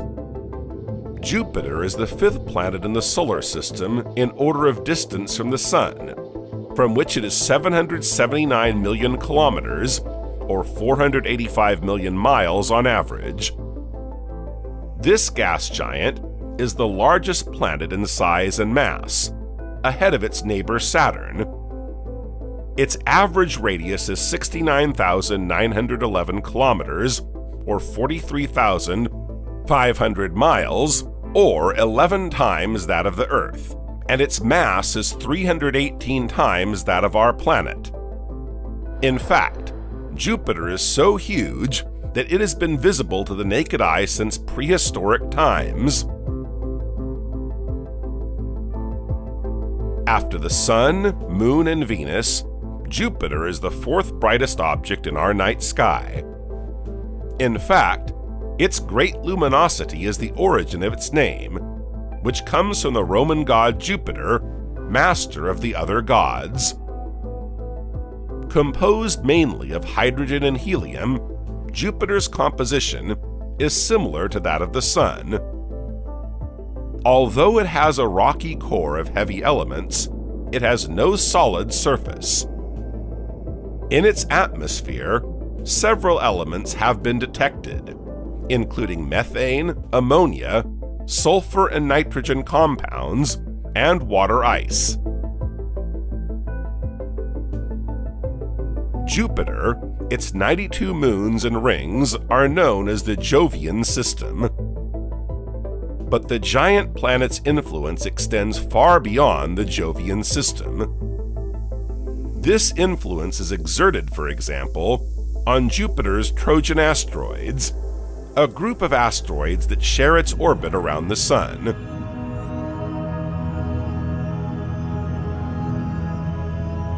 The first space probe to fly over Jupiter was the American Pioneer 10 in 1973. Until 1979, the planet was explored by Pioneer and Voyager 1 probes. Then between 1995 and 2003, the Galileo probe orbited Jupiter, followed by the Juno orbiter in 2016. Juno is currently still orbiting Jupiter, until at least 2025. Unfortunately, we've long known that the chances of Jupiter harboring life are remote. Not only does Jupiter have no solid surface, but its presence and internal temperatures are extreme. No biological object could survive on this type of planet. So why do Jupiter exploration programs continue to fuel the hopes of alien hunters? Because Jupiter has 92 moons, 4 of which could potentially be habitable. These are the famous Galilean moons. That Jupiter's moons are habitable is hardly surprising. The Jovian system is often compared to a miniature version of the solar system. Jupiter accumulated so much thermal energy due to gravitational contraction during its formation that it now releases more thermal energy than it receives from the Sun. It could therefore act for its moons like the Sun for the planets in our solar system. Jupiter's 4 Galilean moons were discovered by Galileo in 1610. The Italian astronomer gave his name to these satellites, although they may have been observed earlier by the Chinese astronomer Gan Day in 362 BC. Between the end of the 19th century and the early 1650s, 8 other satellites of Jupiter were discovered. Amalthea, Himalaya, Elera, Pasiphae, Sinope, Lysithea, Carme, and Anakie. Leda and Themisto were discovered in the 1970s. So, before the arrival of space probes on Jupiter, 14 satellites of the Jovian system were already known. In 1979, 3 more moons were discovered. The number of known satellites was increased to 63 by new observations at the turn of the century. And from 2010 onwards, new observations expanded the catalog of Jovian moons. The last 15 known satellites were discovered very recently, in 2022 and 2023. So it's possible that more will be found in the years to come.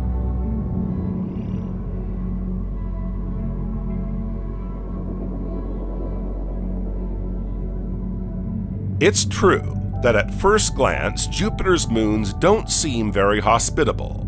They are far from the Sun, almost all encased in ice, and their atmosphere is very sparse. But their observation has revealed some fascinating facts that are well worth investigating. Galilean moons are likely to conceal liquid oceans beneath their icy crusts, and liquid water means the development of biological organisms. What's more, the thick ice crust could provide good protection against radiation and meteorites, as well as thermal insulation conducive to the development of life, a bit like our atmosphere on Earth. But let's take a closer look at these moons to find out more about their potential for harboring life. Fasten your seatbelts as we explore Jupiter's 4 Galilean moons, Io, Europa, Ganymede, and Callisto.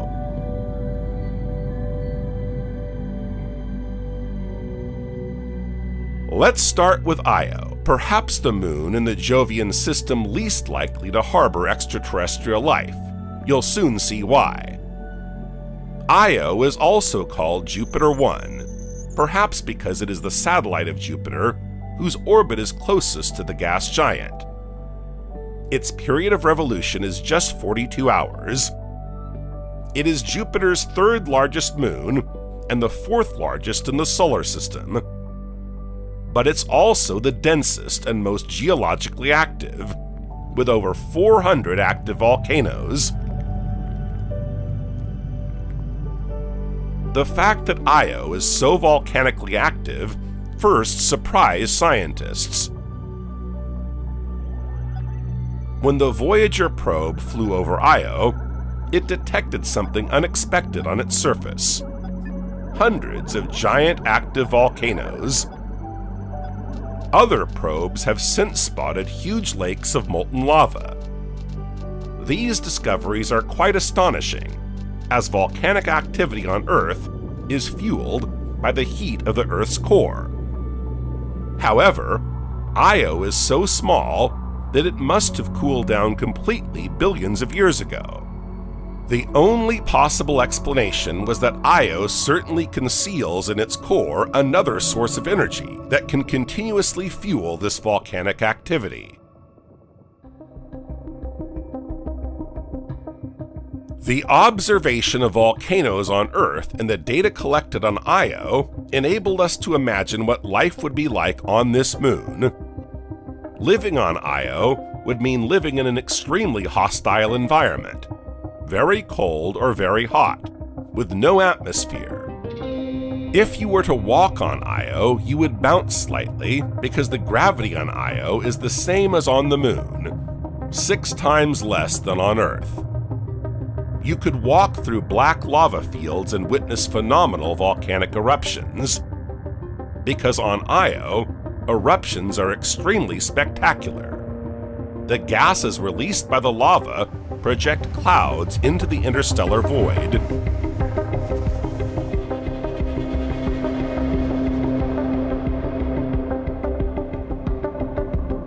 On its way to Pluto, NASA's New Horizons probe passed close to Jupiter in March 2007 and photographed an impressive volcanic eruption on Io. The eruption was that of the Tvashter volcano. The images taken at the time by the probe's high-resolution telescopic camera are impressive. They show a plume over 300 kilometers or 185 miles high, rising in Io's northern hemisphere and then raining down on the surface.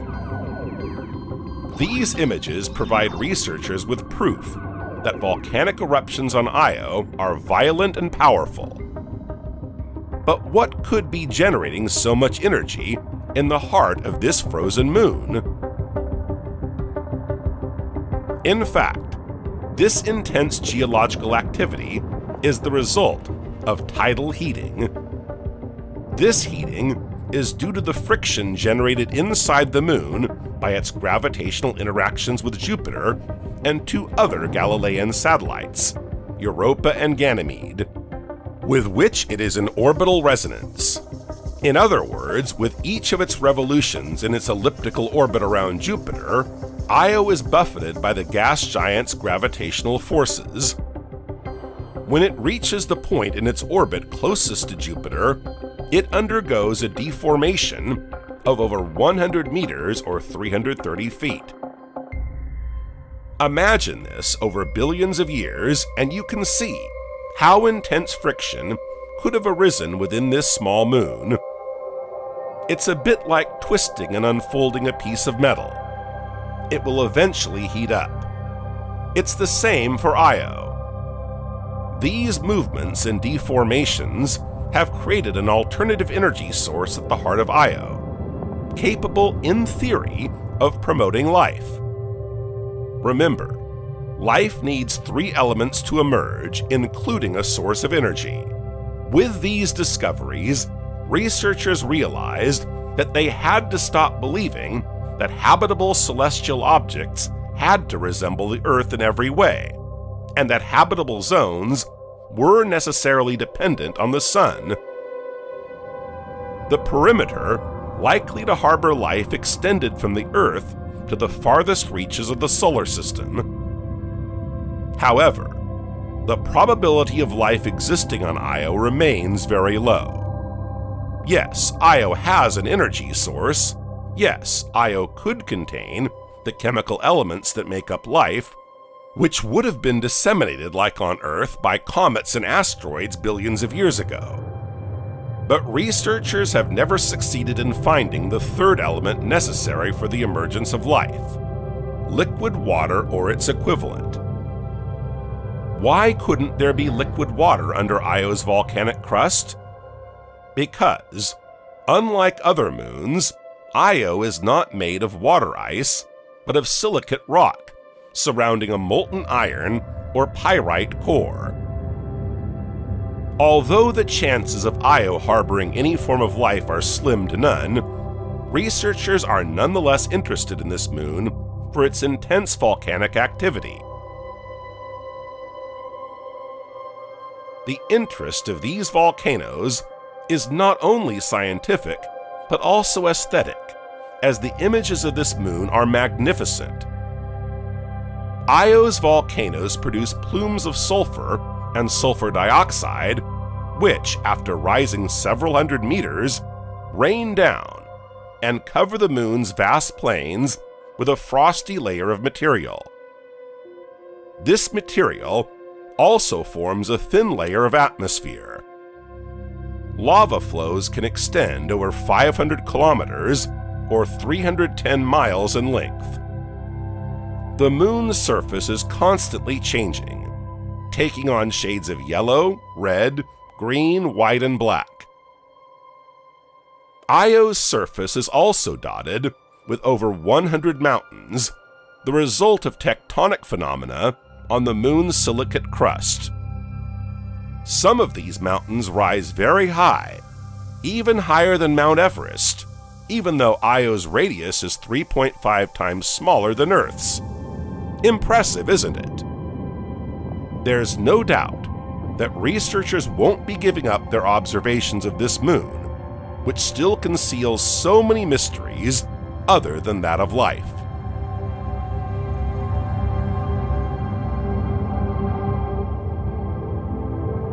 Let's continue our exploration of the Galilean moons with Europa, or Jupiter 2, the sixth closest moon to Jupiter.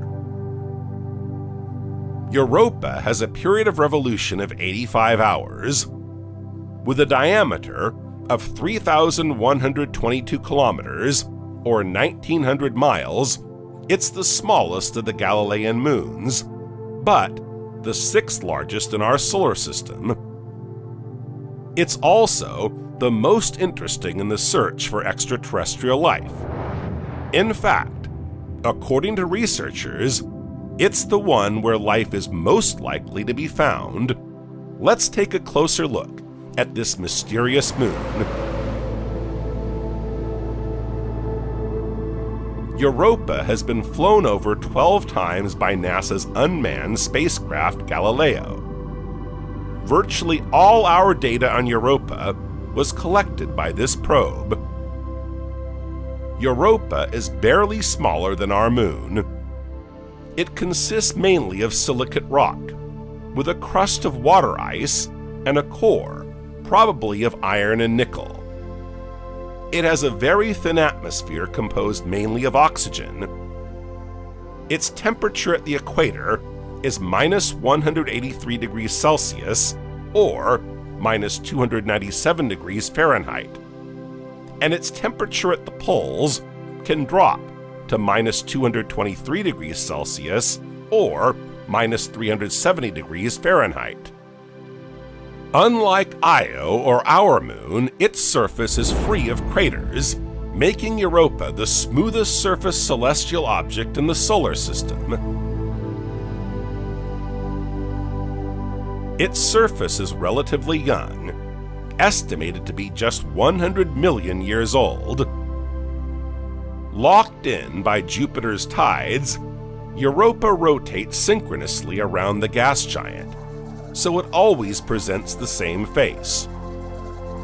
Small deviations in its rotation have been observed. All these observations could mean that there is a liquid layer between the surprisingly smooth surface of this small moon and its rocky core.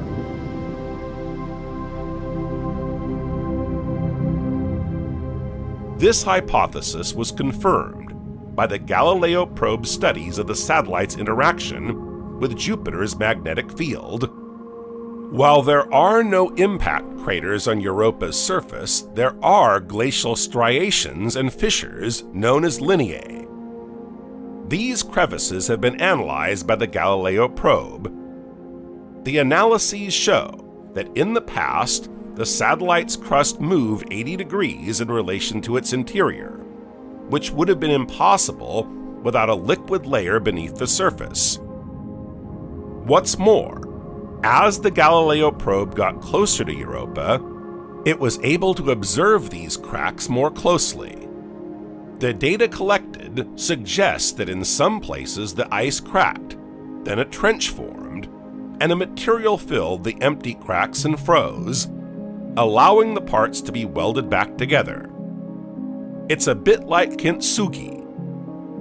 The probe also showed huge fields of jagged ice, as if the ice had melted and then roughly reconstituted itself, reminiscent of the ice that covers our oceans on Earth. The Galileo probe also took measurements of Europa's magnetic field. Analyses revealed the presence of an electric current that could correspond to that of a salty ocean of liquid water. According to the prevailing model, Europa's slightly eccentric orbit, maintained by its orbital resonance with Io and Ganymede, causes a tidal heating effect, allowing the ocean to remain liquid. This leads to a movement of ice, similar to plate tectonics, the first time this mechanism has been found anywhere other than on Earth. Like Io, Europa is therefore heated by internal friction due to its interaction with the gravitational fields of Jupiter and the satellites with which it is in orbital resonance. This may explain the jagged ice, which appears to have been melted and then refrozen. These interactions would cause powerful tidal waves in its inner ocean, further raising the temperatures inside the satellite. All this makes the presence of a liquid ocean possible. According to the researchers, this internal ocean could be as deep as 100 kilometers or 60 miles, with a volume twice that of our oceans on Earth, nicknamed the Blue Planet.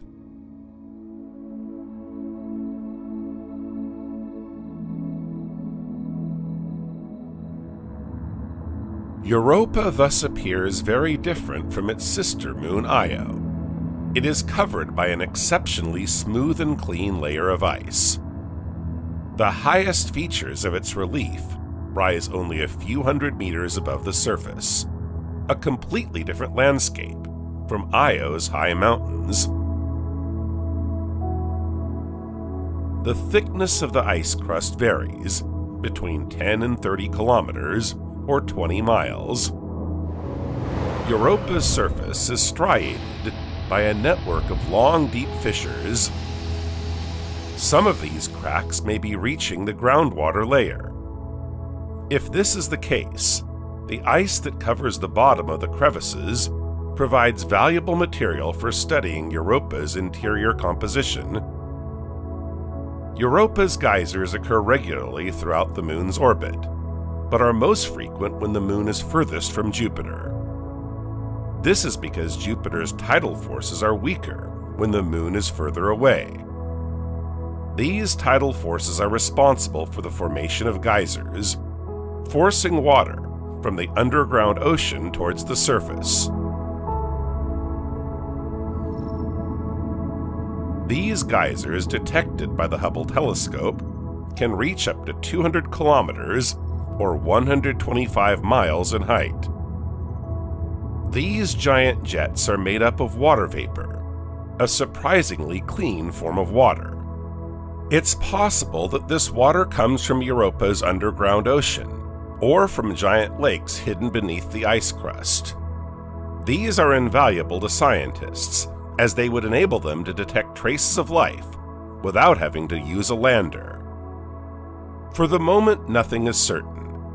In the absence of concrete data, the composition of Europa's ice crust is currently estimated on the basis of one of its largest craters. Spectral analysis of the craters reveals compounds of magnesium, sulfur, iron, and hydrogen peroxide. Conclusion: there is certainly a wide diversity of minerals in the satellite's hidden hydrosphere. It's also important to point out that Europa's atmosphere contains oxygen, which is formed when icy water is broken down by UV rays. But Europa's gaseous envelope remains 1 trillion times sparser than that of the Earth. In any case, according to some calculations, the oxygen concentration in Europa's oceans could be sufficient to sustain single-cell aerobic life. Aerobicity is the ability of an organism or microorganism to thrive in ambient air using oxygen. Europa has liquid water and the building blocks of life. We still need a third element to affirm that life can develop there, a source of energy. And it does have a source of energy, undersea volcanoes that saturate the water with sulfur and iron oxides.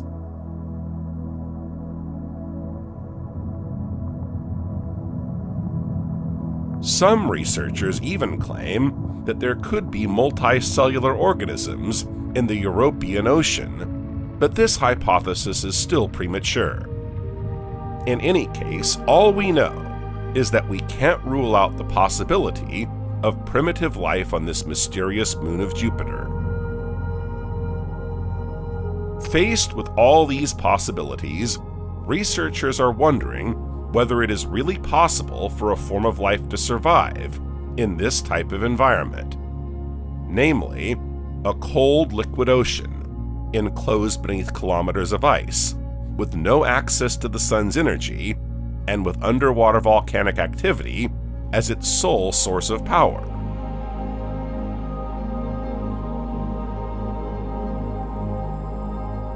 The answer could lie on Earth. Biologist Tim Schenck has explored the waters of our planet that bear the closest resemblance to the icy depths of the Jovian satellite. 320 kilometers or 200 miles from the North Pole, the biologist sent robots 3,600 meters or 12,000 feet deep beneath the Arctic ice sheet, where sunlight never breaks through. In other words, the robots were sent into an ultra-hostile environment where temperature and pressure levels are extreme due to underwater volcanic activity. The aim? To understand what might be going on beneath Europa's ocean by observing the most hostile underwater environments on our planet. At depths of 3,600 meters or 12,000 feet in the heart of the Arctic Ocean, Tim Schenck's robots, unsurprisingly, collected evidence of a very hostile environment. Volcanic fissures spew water at 370 degrees Celsius or 698 degrees Fahrenheit, saturated with toxic chemical compounds such as hydrogen sulfide. This type of fissure is more than likely to be found in the depths of Europa's oceans. Surprising as it may seem, Tim Schenck has discovered living organisms around these cracks. These cracks are in fact lined with microbes for miles around, new forms of life that we never knew existed, but which are indeed living organisms. Even the polar oceans on Earth harbor microbial life, so why not on Europa? How do these microbes survive in such a hostile environment? Instead of using the sun's energy, they use sulfur, methane, and hydrogen as a source of chemical energy. The next step is to land a probe on Europa to verify the scientists' theories. But for that, we'll have to wait a little longer. For one thing, the moon is 628 million kilometers away. What's more, we'd have to build a robot capable of crossing kilometers of ice, then swimming in the icy water to collect data. This is already a complex task on Earth, so imagine it over 600 million kilometers from our planet. Are moons that generate heat as they make their revolution, causing the ice to melt and underground oceans to form, ideal for the development of life? A far-fetched idea? Perhaps not, as Europa is not the only moon that could fit this model.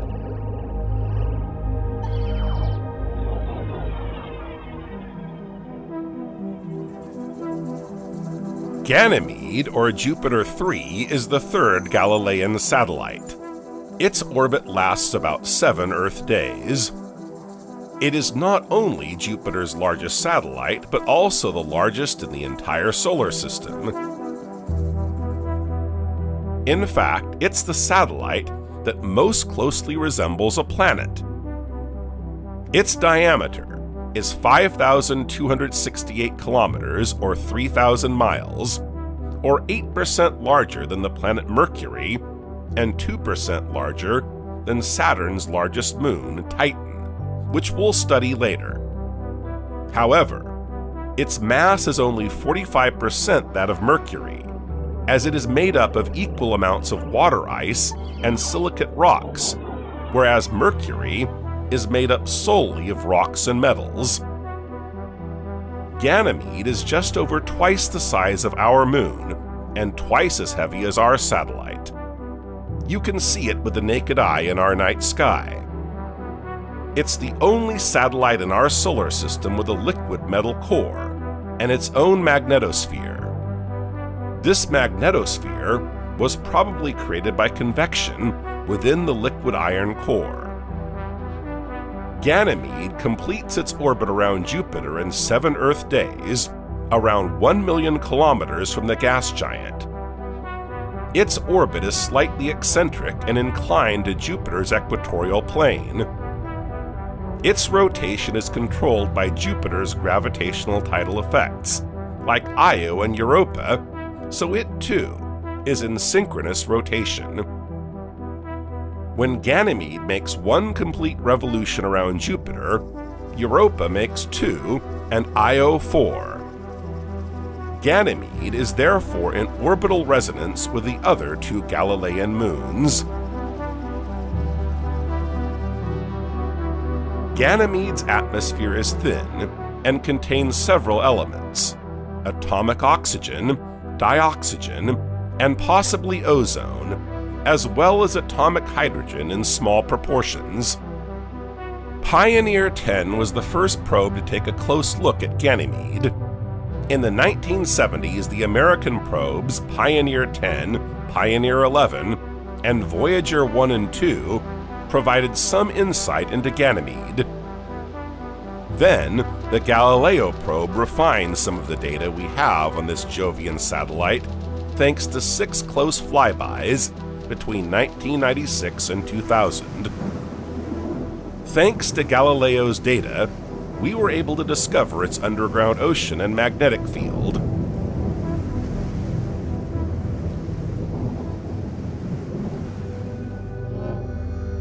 Like Europa, Ganymede is thought to have an ocean under its surface ice, which could contain more water than all the oceans on our planet put together. 1/3 of the satellite's surface is covered by 4-billion-year-old impact craters, and 2/3 by lighter-colored regions cut by wide grooves. This relief is probably the result of tectonic activity, triggered by tidal heating, although for the moment it remains a mystery to scientists. Some researchers believe that Ganymede has an ocean sandwiched between 2 layers of ice, while others think that there are several layers of ocean separated by different layers of ice, a bit like a mill fuel of water and ice.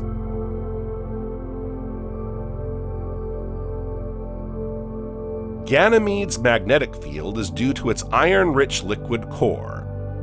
As the magnetosphere is essential to protect us from radiation coming from space, the existence of this magnetic field is an argument in favor of the presence of life on this moon. Ganymede's magnetic field produces polar auroras, as shown by images taken by the Hubble telescope in 1995. Another feature of this magnetic field is that it is contained within the larger magnetic field of Jupiter.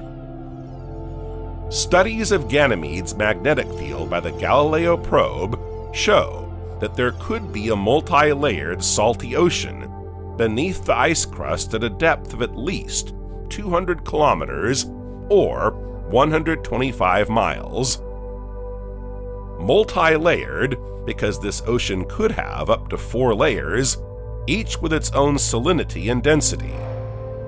These 4 layers would be separated by ice.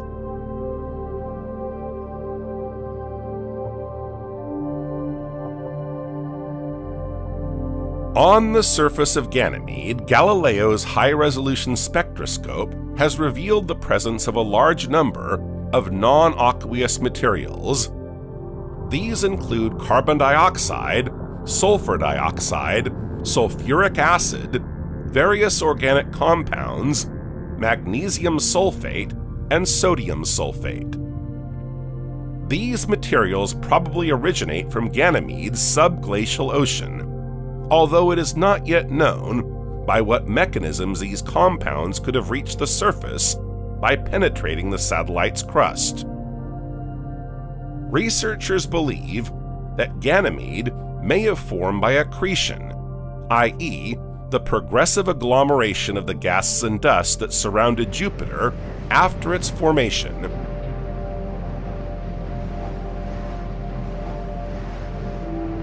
The average surface temperature of Ganymede is minus 148 degrees Celsius or minus 234 degrees Fahrenheit. A decay process inside Ganymede would heat the satellite even more, so that the core would have an average temperature of 1200 to 1400 degrees Celsius or 2550 degrees Fahrenheit. The presence of oxygen in Ganymede's atmosphere is not in itself proof of the presence of life on this satellite, as molecular oxygen can result from the decomposition of water ice under UV light. During this process, hydrogen evaporates into space, and oxygen, a heavier element, is deposited on the surface. For the moment, nothing is certain, but Ganymede remains a moon to keep a close eye on in the quest for extraterrestrial life in our solar system.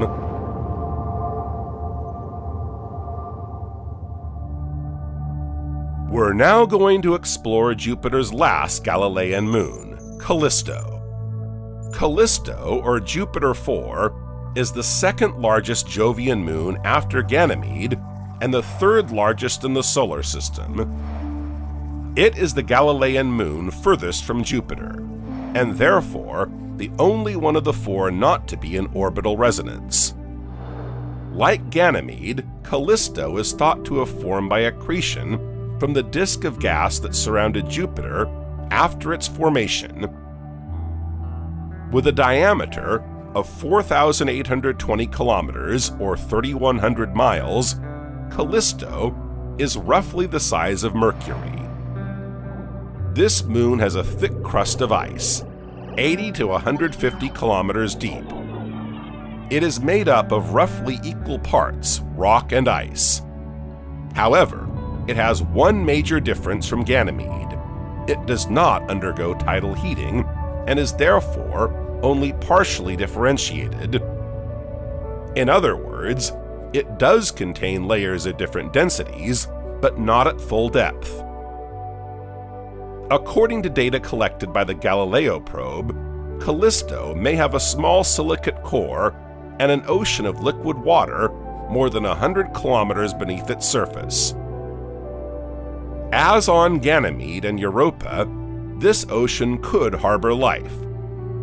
Its depth is estimated at between 50 and 300 kilometers, depending on the model, and its temperature would be around minus 20 degrees Celsius or minus 4 degrees Fahrenheit.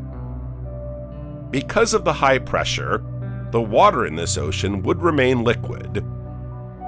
But beneath this ocean probably lies a layer of ice 300 kilometers or 185 miles thick, and a core composed of ice and rock. Callisto's surface is old, heavily cratered, and shows no sign of tectonic activity. Because Callisto is further from Jupiter than the other Galilean moons, its surface is less affected by the gas giant's magnetosphere.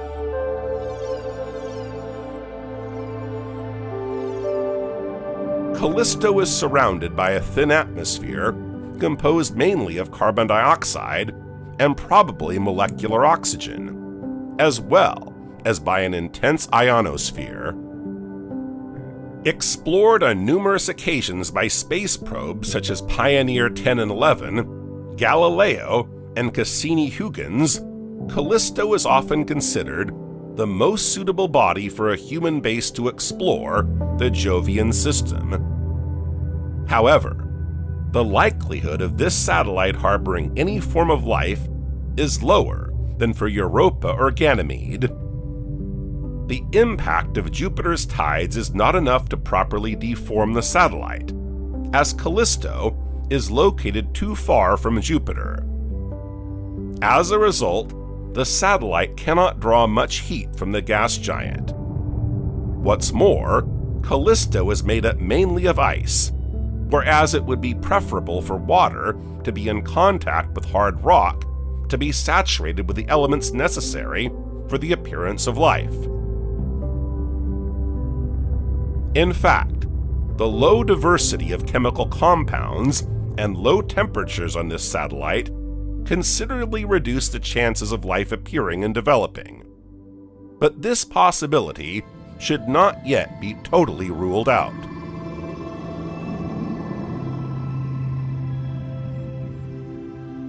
Unfortunately, no more is currently known about the possibility of extraterrestrial life on Jupiter's moons.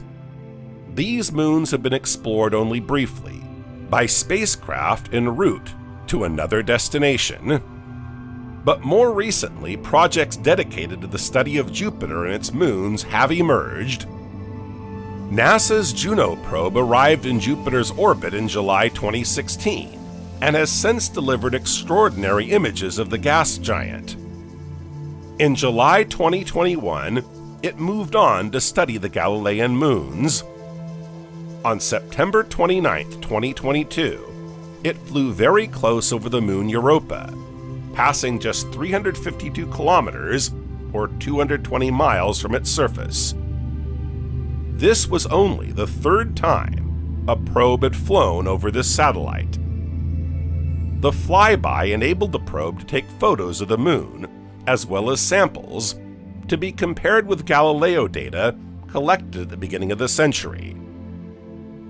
On October 16, 2023, images of Io were revealed by the American probe, which passed within 11,645 kilometers, or 7,500 miles of the moon. The European Space Agency's JUICE project is also eagerly awaited. Its aim is to study Jupiter and the 3 Galilean moons that could harbor life: Ganymede, Europa, and Callisto. JUICE stands for Jupiter Icy Moons Explorer. The probe was launched on April 14, 2023, and is scheduled to arrive in orbit around Jupiter in 2031, after a 7.5-year journey. This positioning will enable it to fly repeatedly over the Galilean moons to collect data. Researchers have high hopes for this project, because if all goes well, it could considerably enrich our knowledge of Jupiter and its satellites. In December 2034, the probe will orbit Ganymede to study this satellite in greater depth, before completing its mission in September 2035. Another mission is being developed by NASA, this time to study the moon Europa in depth. This is Europa Clipper.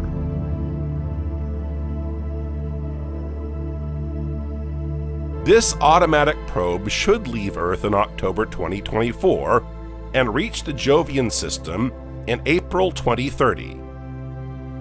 These projects are promising and should help us learn more about the presence or otherwise of highly resistant living organisms in the subterranean oceans of these moons. Researchers don't expect to find little green men on these satellites, but rather simple organisms like those found on Earth, at the bottom of the oceans near areas of volcanic activity. But it's a good start, since life on Earth probably evolved from these ultra-resistant microorganisms.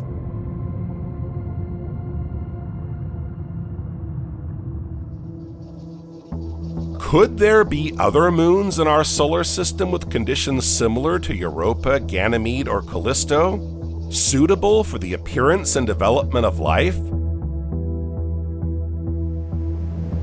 The Cassini-Huygens space mission was designed to answer this question. Its objective? To explore the Saturnian system, i.e., the planet Saturn and its satellites, determine how Saturn's rings were formed, and inspect some of the giant planet's moons.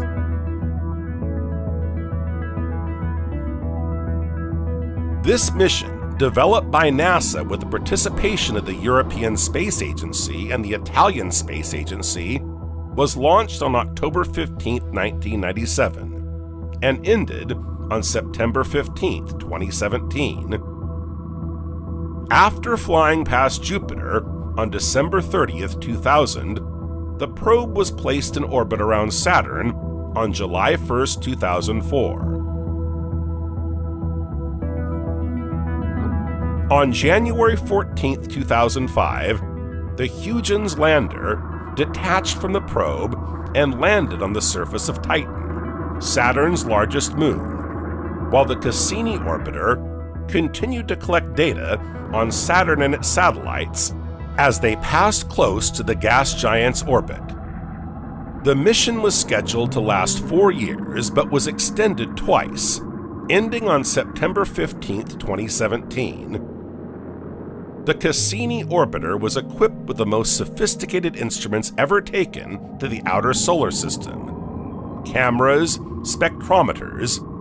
Particularly costly, this mission was a real success, as it provided scientists with a wealth of data on the Saturnian system, Saturn, its magnetosphere, its rings, Titan, and the other satellites of this giant planet. Thanks to the Cassini-Huygens space mission, Saturn's rings have been revealed in detail for the first time. These rings stretch for thousands of kilometers, yet in some places they are no thicker than a few dozen meters. The Cassini probe has confirmed that these rings are made up of billions of shiny particles of almost pure water ice. These particles vary enormously in size, from a speck of dust to a mountain. The data collected has also made it possible to date the rings. They were created less than 100 million years ago and should disappear in less than 100 million years. But above all, the Cassini-Huygens mission has also enabled us to refine our knowledge of Titan and to discover astonishing features of Saturn's other moons, notably Enceladus and its geysers, clues to an underground ocean that could perhaps harbor a form of life. In all, Saturn has 146 satellites, 144 of them confirmed. It also has more than 150 helices in its rings, which could be minor moons, i.e., particularly small natural satellites. At least 150 minor moons have been detected in Saturn's rings through the disturbances they create in their environment. But researchers suspect that this is only a small portion of the total population of these objects. Saturn's satellites vary in size, from less than a kilometer in diameter to 5,149 kilometers or 3,200 miles in diameter for its largest satellite, Titan, which is larger than the planet Mercury. We'll now take a look at Saturn's two most notable satellites, Titan and Enceladus. Let's begin our journey into the heart of the Saturnian system by exploring Titan, the largest of Saturn's moons. Titan, or Saturn VI, is the second largest moon in the solar system after Ganymede. It was the first moon of Saturn to be discovered by Dutch astronomer Christian Huygens in 1655. One of Titan's special features is that it is the only known satellite to have a dense atmosphere. Its atmosphere is made up of 98.4% dinitrogen and 1.6% methane and ethane, and lies between 200 and 880 kilometers in altitude, i.e., almost 500 miles above sea level. To give you a point of comparison, on Earth, 99.99% of the mass of the atmosphere is less than 100 kilometers or 60 miles above sea level. It's also difficult to obtain a spectrum of Titan's surface, as its atmosphere is opaque over a wide range of wavelengths. Titan's atmosphere contains layers of opaque fog, that block out most of the sun's light. So much so that the Huygens probe team described the process of photographing Titan's surface as photographing an asphalt-covered parking lot at dusk. The temperature of the atmosphere is around minus 180 degrees Celsius, or minus 292 degrees Fahrenheit, and reaches minus 200 degrees Celsius, or minus 328 degrees Fahrenheit, at the tropopause, at an altitude of 40 kilometers, or 25 miles. According to observations by the Voyager probes, the pressure at the satellite's surface exceeds 1.5 times that of the Earth. Titan is composed mainly of rock and frozen water. Its surface is geologically young, with a few mountains and cryovolcanoes, but overall, a relatively flat and smooth surface, with few impact craters. Winds and methane rains, which are frequent on Titan, create dunes and coastlines on the satellite's surface, just like on Earth. Titan also has seasons. When Cassini's Huygens module visited Titan in 2004, it detected elements of life in its atmosphere. But that's not all. As it flew over the moon, it detected something mysterious, partly hidden by the clouds gathering over its south pole, resembling a lake of water. Numerous flybys subsequently revealed the existence of hundreds of such lakes, scattered across the moon's north and south poles. What is the significance of these mysterious lakes? Could it be that, as on Earth, they are lakes of water with a rich ecosystem? This question has intrigued researchers, as Titan is the only known environment other than Earth to feature liquid expanses on its surface.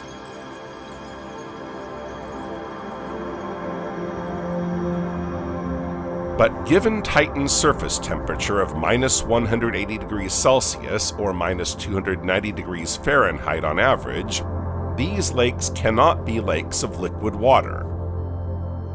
After analyzing the infrared waves reflected by the lakes, the researchers concluded that they were in fact liquid methane and ethane, at very low temperatures. On Earth, these elements are used as fuel in gaseous form. But on Titan, liquid methane digs valleys, forms clouds, and falls as rain. In fact, it behaves exactly like water on Earth. Researchers then wondered whether this methane could be conducive to the formation of life, allowing organic molecules to dissolve, mix, and interact, just like water on Earth. Our theory of life includes the need for a liquid element. On Earth, water enables organic molecules, the basic ingredients of life, to dissolve, assemble, and interact with each other to form larger, more complex molecules, destined to develop into living beings. But could another liquid do the trick? Could the building blocks of life dissolve in methane and give rise to life?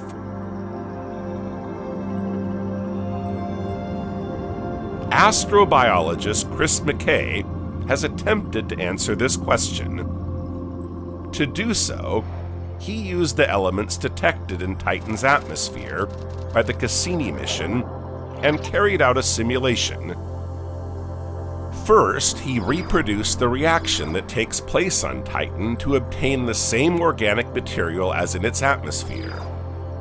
Next, he recreated the lakes, detected by the Huygens module's radars, by filling a test tube with methane gas, which he cooled to minus 143 degrees Celsius or minus 225 degrees Fahrenheit using liquid nitrogen.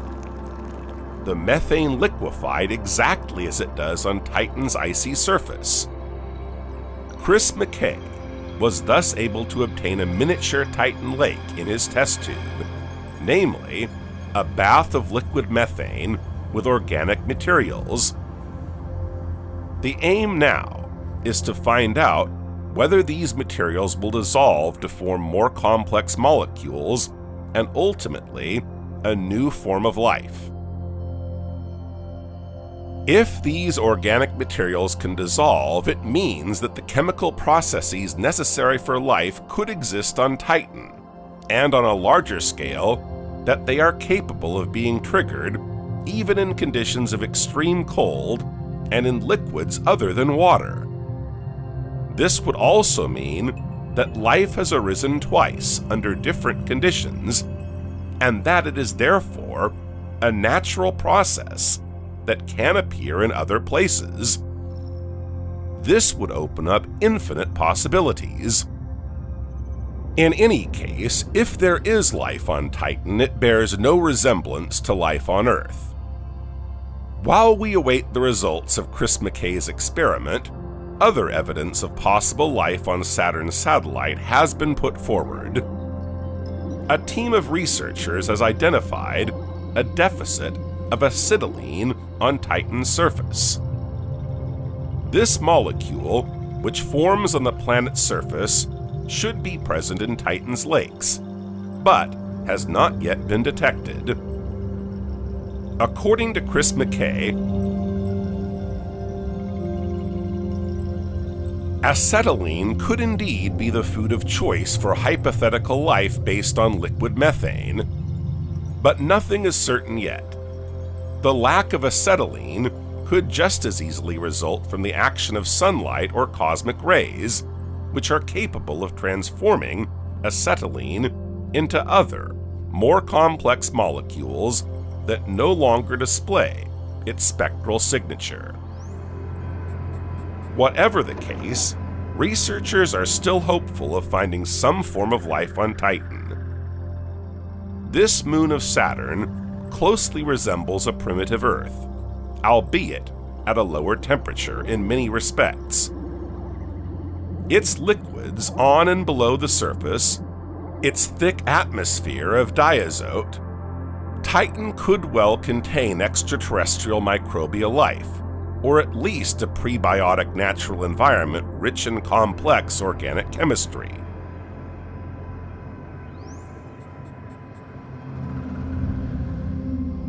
Another of Saturn's moons has attracted the curiosity of researchers, Enceladus. On the face of it, this satellite isn't the most interesting. It's only Saturn's 6th in size and 14th in distance.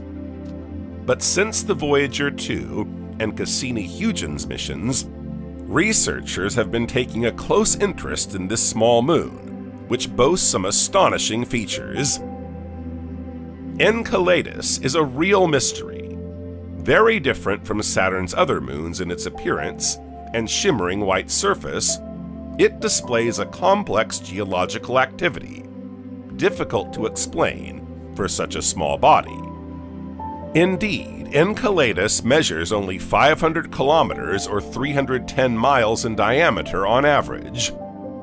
However, the Cassini probe has spotted cracks, protrusions, and fissures on its surface, showing that there has indeed been activity on this moon.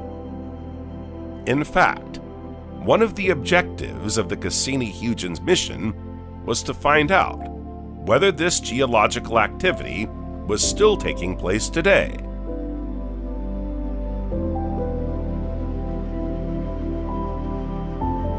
Take a close look at these images taken by the Cassini probe. You can see 4 strange blue faults running parallel down towards the South Pole. These faults have been nicknamed the Tiger Stripes.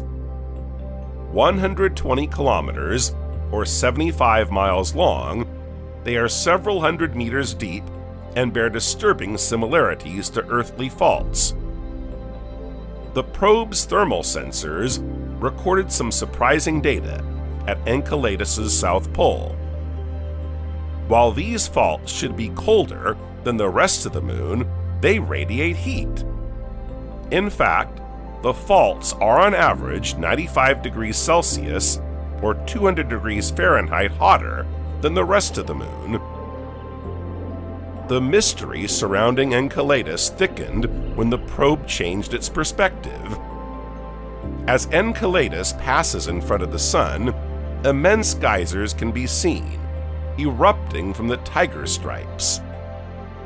These immense jets of matter rise up to hundreds of kilometers. So, does Enceladus harbor an energy source like Io or Europa that could explain these geysers? The answer is yes. Like the two Galilean moons, friction generated by gravitational forces causes the Moon to heat up and melt ice. As it approaches Saturn, the Moon Enceladus undergoes a torsion that creates internal heating, exactly what happens when a piece of metal is bent. The jets observed by the Cassini probe are in fact liquid water vaporized in space, freezing on contact with its icy temperature. These jets are propelled at an impressive speed of nearly 200 kilometers per hour or 125 miles per hour. So there could be liquid water beneath the surface of Enceladus. The Cassini-Huygens space mission team programmed the probe to pass through these jets in order to sample particles and better understand their origin. After several passes, the probe detected some of the elements that make up living organisms. The discovery confirmed that yes, there could be life on Enceladus. The Moon contains 3 elements needed to be considered potentially habitable: liquid water, a powerful heat source, and organic material. What would life be like on Enceladus?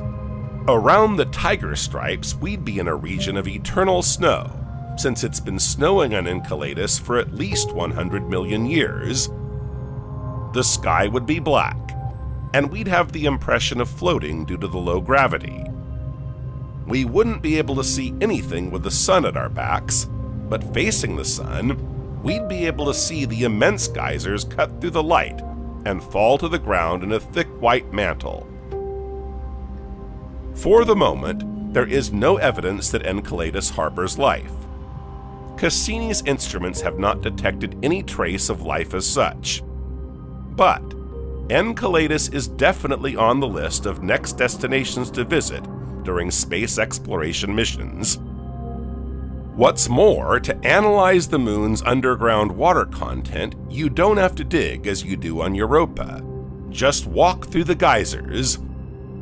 All the particles are sent into space, ready to be collected and analyzed.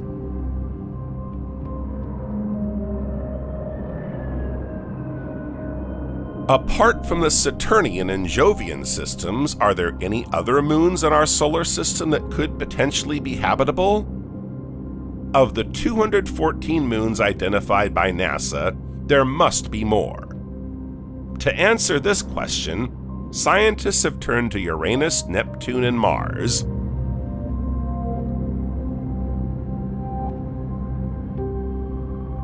Uranus and Neptune were overflown in the 1980s by the Voyager 2 probe. Scientists held out little hope of the habitability of these icy planets, which could not harbor liquid water, but after the discovery of oceans in unlikely places, the data collected on these planets and their satellites was revised. Uranus has 27 moons, but only 5 have been analyzed in depth: Titania, Oberon, Umbriel, Ariel, and Miranda.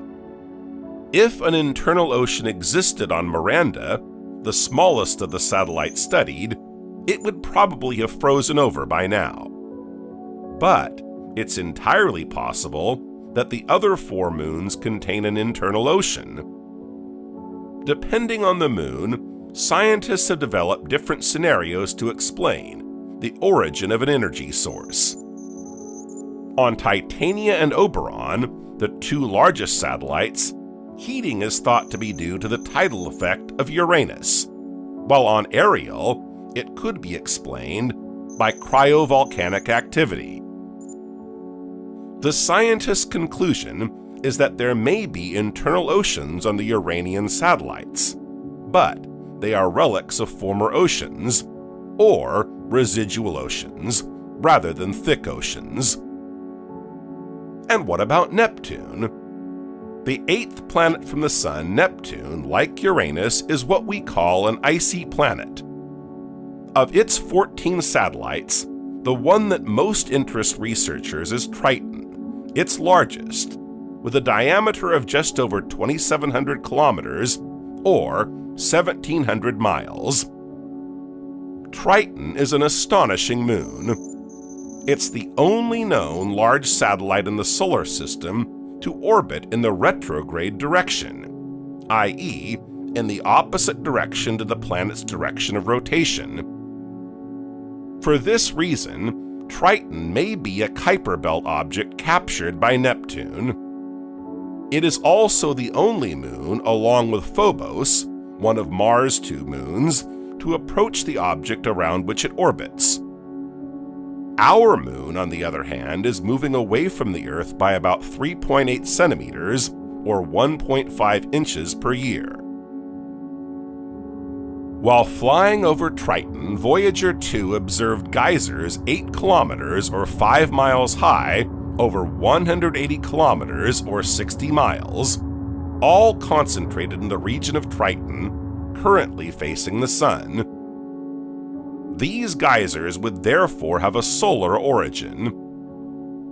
Researchers believe that Triton harbors fairly recent cryovolcanic activity, which explains the nature of the terrain observed by the Voyager 2 probe on its surface. Like Europa, Ganymede, Titan, and Enceladus, Triton could be home to an underground liquid ocean. To find out more, a mission project had been developed, the Trident mission, but it was not selected to be part of NASA's Discovery program. Instead, missions to Venus were chosen. No doubt another mission will be developed to answer the many questions scientists have about this mysterious moon. Where do its geysers come from? Why is its landscape constantly changing? Why does it have an intense ionosphere? Let's end our exploration of the mysterious moons of our solar system by getting a little closer to Earth. We're on our way to Mars and its two moons, Phobos and Deimos.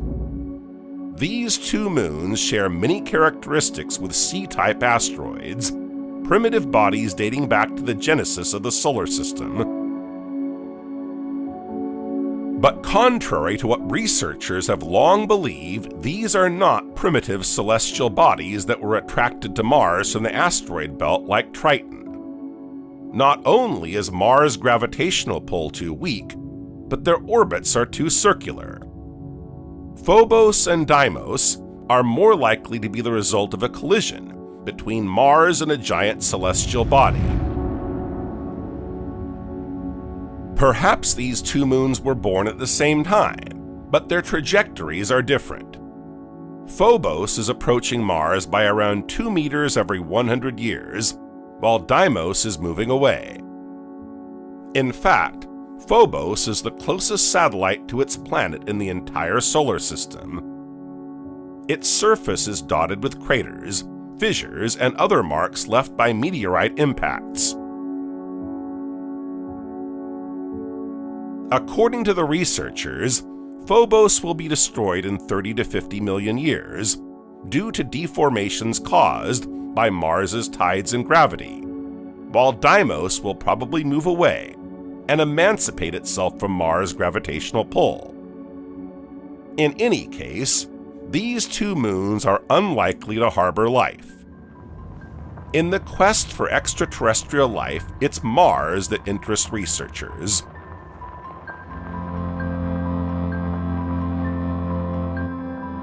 Europa, Ganymede, Callisto, Titan, Enceladus, Triton. All these moons could be inhabited by forms of life we can't yet imagine.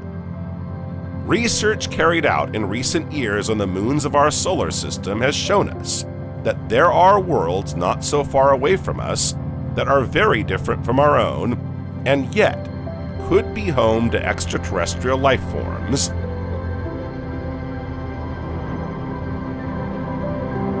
But is life on these seemingly cold and hostile moons possible?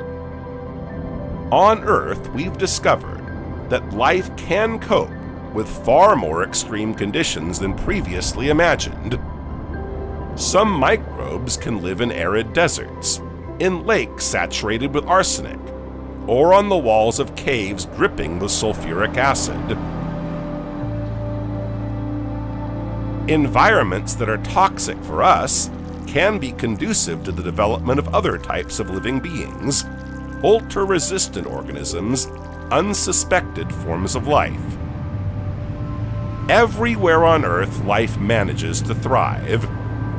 So why not in underground oceans, sandwiched between several layers of ice and maintained in a liquid state by an internal energy source? Recent discoveries have prompted researchers to rethink their models and re-examine what they already know. Worlds that had previously been considered too hostile are now being re-examined and analyzed from a different angle.